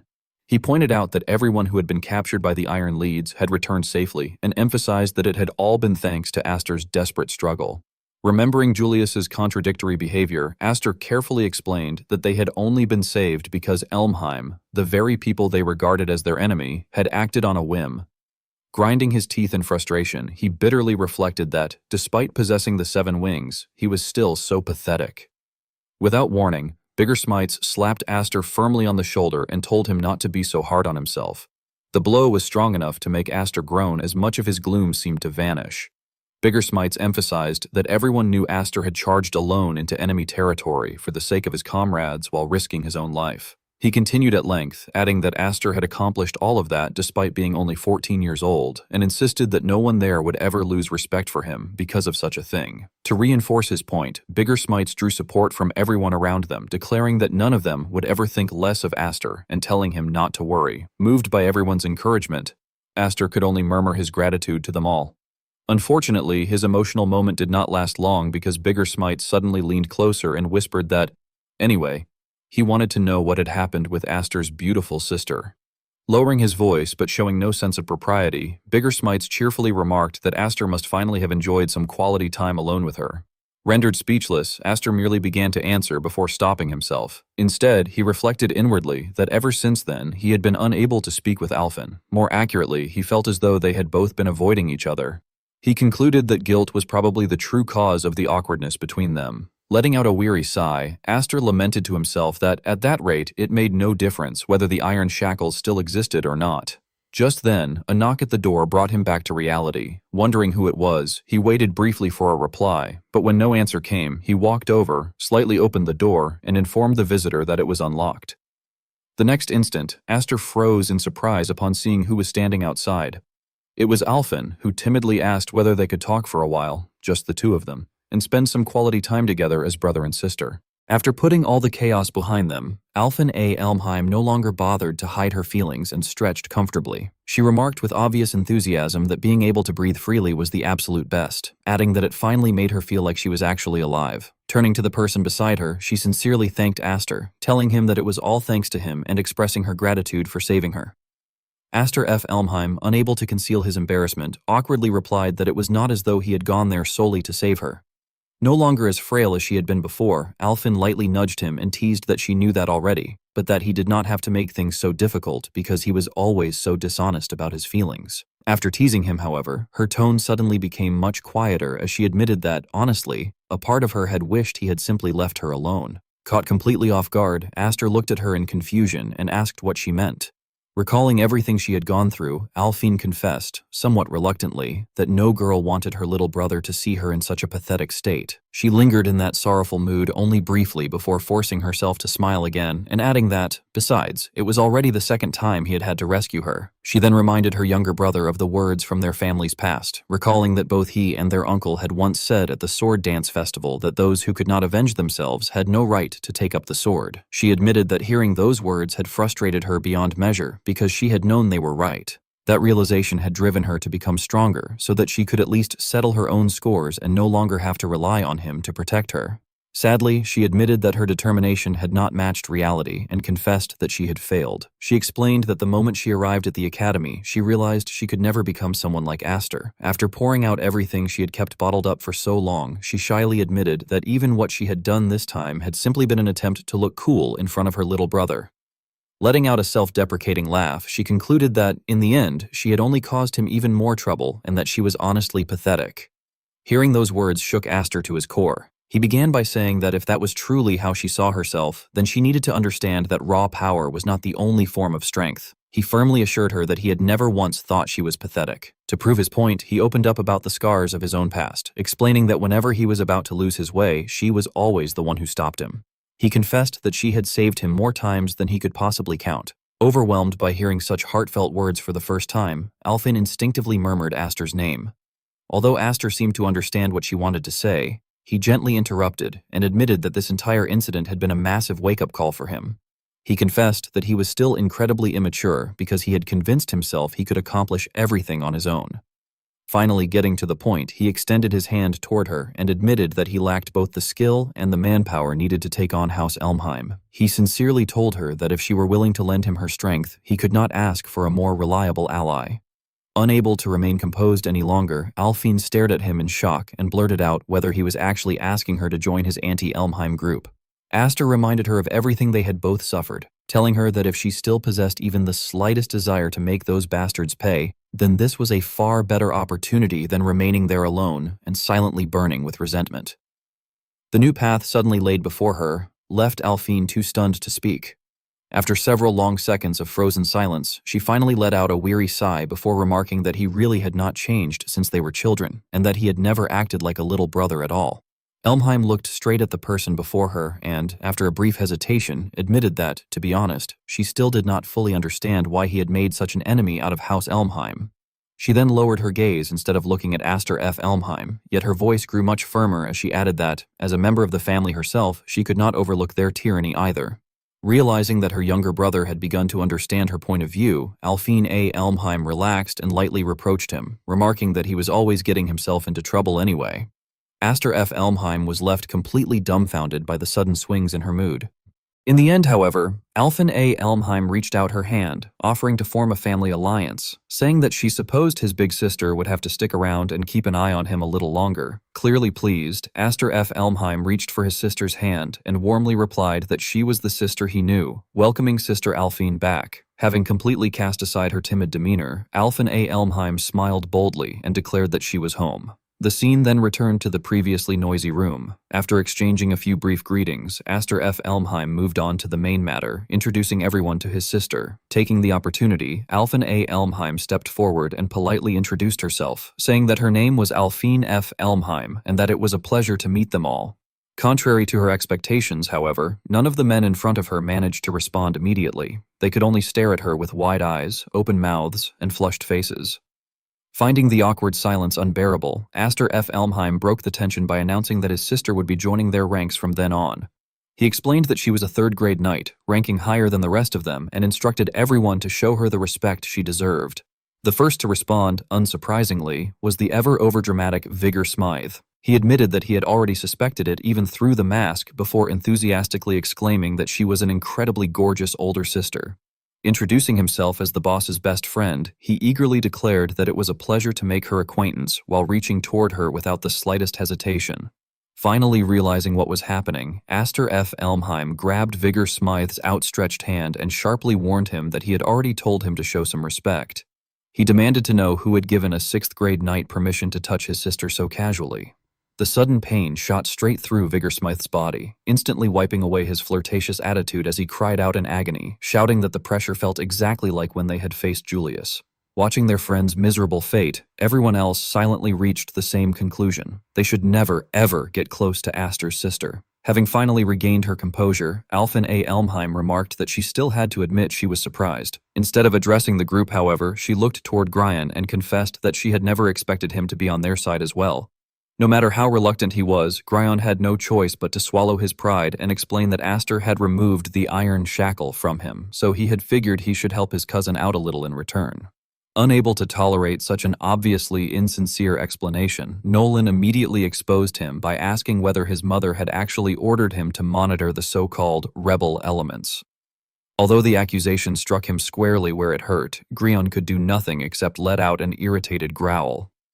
Sensing the unmistakable smell of gunpowder in the air, Aster F. Elmheim calmly reminded everyone that he did not particularly care either way. As long as they remained in the academy, he assumed every one of their actions was already being reported back to the family. Casting a sidelong glance at Gryan, he added that the very fact that she was going through the trouble of monitoring them meant they had no intention of making a move just yet. Without showing the slightest restraint, he further remarked that his aunt apparently had her hands full dealing with her son's rebellious phase. Nolan paid little attention to the hidden implications behind those remarks. Instead, he focused on the issue at hand and asked what the actual plan was. He pointed out that if the family could not move against them, then they likewise could not move against the family, before asking whether Aster was seriously planning to sit around until graduation. Aster F. Elmheim immediately denied it, stating that he would make his move long before then. Unable to hide her concern, Alphen A. Elmheim quickly asked how that could possibly work. Speaking in a heavy, cautious tone, she reminded everyone that Lady Helen was a director of the academy and wielded enormous influence within House Elmheim. According to her, neither the instructors, the other directors, nor even the principal could stand up to her. Since he had already accounted for that obstacle, Aster F. Elmheim answered without hesitation that they simply needed to obtain more influence than she possessed. Alphen A. Elmheim and everyone else immediately stared at him in confusion, instinctively blurting out their disbelief. Unhurriedly, Aster F. Elmheim laid out the strategy he had carefully considered. He explained that Lady Helen was a woman of power who could freely command those beneath her, but that such authority meant nothing before those ranked above her. He concluded that if they could earn the recognition of someone who stood higher than his aunt, she would no longer be able to act against them so easily. After patiently listening to the explanation, Vigor-Smythe sprang to his feet and voiced what everyone else was thinking. He argued that such a plan was far easier said than done, because Lady Helen was the wife of a duke and a member of the greatest knightly family in the kingdom. As he continued speaking, even he seemed to realize how unrealistic his own words sounded, his voice trembling slightly as he observed that finding someone with even greater authority than her would require the Duke himself, or perhaps someone from the... Before he could finish, Aster F. Elmheim firmly cut off his uncertainty with a single decisive confirmation, stating that he was exactly right. He revealed that he had been nurturing this path in his heart for a very long time, explaining that there existed only one person before whom even people like them were forced to bow. As he spoke, his thoughts drifted toward the position he had long set his sights on. In his mind, the image of the ruler of the empire became increasingly vivid until he finally identified the breakthrough he had been searching for, the king of the Dorasil kingdom, or more precisely, the one who truly stood above them all, their owner. In the otherwise tranquil atmosphere, a lazy voice was heard addressing Roderick. While attendants meticulously waited on him, the king casually reminded Roderick that the duel rite was approaching. Without waiting for any response, His Majesty wondered aloud whether there were any warriors worthy of putting on a spectacle, remarking that it was one of the few forms of entertainment he still had. He then revealed what truly interested him by asking how the boy of the 7 wings was progressing, adding that he wished to witness the young man's power with his own eyes. Standing upright before the king, Roderick A. Elmheim carefully replied that, if the young man proved worthy of the title, he would personally present him before His Majesty. He deliberately hesitated before adding that whether the boy could truly live up to the king's expectations remained uncertain. Before Roderick could finish, however, the king interrupted him, insisting that anyone who bore a crest surpassing even that of the kingdom's strongest knight did not need to prove his worthiness. He further pressed Roderick by mentioning that rumors were already spreading throughout the castle, claiming that the young man would one day become a new king of knights and eventually replace him. Those words immediately left Roderick unable to offer a rebuttal. The king continued by asking whether the young man in question was named Aster, remarking that he had heard Aster was an unruly horse who did not hesitate to trample over the main family, before assuming that Roderick had him under control. As the king continued speaking, one of the maids placed another piece of fruit into his mouth. After swallowing the grape, he enthusiastically added that anti-Elmheim sentiment had recently been growing among the knights and that reports of it had even reached his own ears. He warned that it would become a disaster if they ever staged a rebellion with the Seven Wings fighting on their side. Roderick quickly pictured the dangerous figure of Aster F. Elmheim in his mind, but before he could devise any countermeasure, the king subtly warned him to deal with the young man before he became old enough to bite the hand that fed him. He further explained that, should House Elmheim fall, even his own position as king would be placed in jeopardy. After patiently listening to the king's advice, Roderick suppressed his frustration and expressed his gratitude for the counsel. He solemnly promised that both the horse and the hound would be kept on a tight leash. The king sensed the dissatisfaction hidden within Roderick's tone, causing his previously cheerful expression to harden. At that moment, the sound of approaching footsteps accompanied a third voice. Patrick A. Elmheim, having heard that something unusual had occurred at the royal palace, stepped forward and assured His Majesty that there was no cause for concern. He explained that everyone was merely captivated by the novelty of the Seven Wings and that the excitement was only temporary. He confidently declared that, in time, everyone would realize that he alone was truly fit to lead the knights. Having finished praising himself, Patrick placed a hand over his chest, bowed with flawless etiquette, and respectfully asked the king to leave such trivial matters to them while simply enjoying his rest. The king, clearly pleased by Patrick's flattering words, praised him warmly, describing him as dependable and calling him his loyal sword. After accepting the compliment, Patrick immediately turned toward Roderick. Leaning close and lowering his voice, he quietly informed him that there appeared to have been some trouble at the Knight Academy and that their mother was requesting his assistance. Without needing much time to think, Roderick firmly replied that, should the need arise, he would personally go there and instructed Patrick to relay that message to her. He then returned to his normal speaking volume and informed Patrick that he would leave guard duty in his hands for the time being before departing. Patrick immediately acknowledged the order without hesitation, respectfully addressing him as the Knight Commander. Once Roderick had disappeared from sight, however, Patrick's dissatisfaction surfaced inwardly. He reflected that, as always, the man did not seem to possess a shred of emotion, even in the way he had said that he would go only if the need arose. Patrick unconsciously rubbed his chin before deciding that sooner or later he would need to meet Aster face to face and have a proper conversation with him, believing that they were both individuals who genuinely cared about the future of House Elmheim. Inside the academy, a discussion about the upcoming duel rite was taking place. Someone asked whether they were talking about the duel rite, prompting Count Maze to patiently explain that he was, of course, aware of it. He said that it was the traditional exhibition match held by the Knight Academy and elaborated that, during years of bountiful harvest, the two most outstanding candidates were selected to compete before His Majesty the King. He added that the event also attracted an enormous audience before asking why the matter had suddenly been brought up. Aster F. Elmheim openly revealed his purpose, requesting that Count Maze recommend him as one of the competitors. He explained that the winner of the duel rite would personally receive the honorary Knight's Cross from the king, which served as proof that the recipient had been recognized as an exceptional knight. Fearing that his ambition might sound unrealistic, he placed a hand over his chest and emphasized that the medal symbolized the king's approval and declared that he wanted to earn it. After listening to him, Count Maze immediately rejected the request, stating flatly that he absolutely refused. Aster turned pale and, with a trembling voice, asked why. Count Maze calmly explained that there was no doubt Aster possessed impeccable skills as a knight candidate and that he also had the talent worthy of one of the Seven Wings. However, he pointed out that if Aster were to lose control and go berserk again in front of the king, someone would have to bear responsibility for the consequences. To make his point clearer, he reminded Aster that his likely opponent would be Julius and asked whether he could honestly claim with absolute certainty that he would not fall into the same berserk state if he fought Julius again. The memory of that previous incident struck Aster deeply, but Count Maze continued pressing his argument.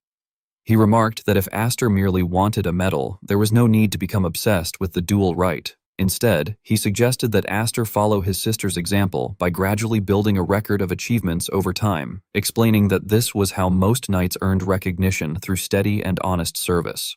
Aster finally explained his own reasoning, saying that such a path would take far too long. He admitted that he currently lacked the strength to protect his family and friends from House Elmheim, and stated that this was precisely why he wanted to reach a position where no one could threaten him. He insisted that he wanted to achieve that goal before anyone else was harmed.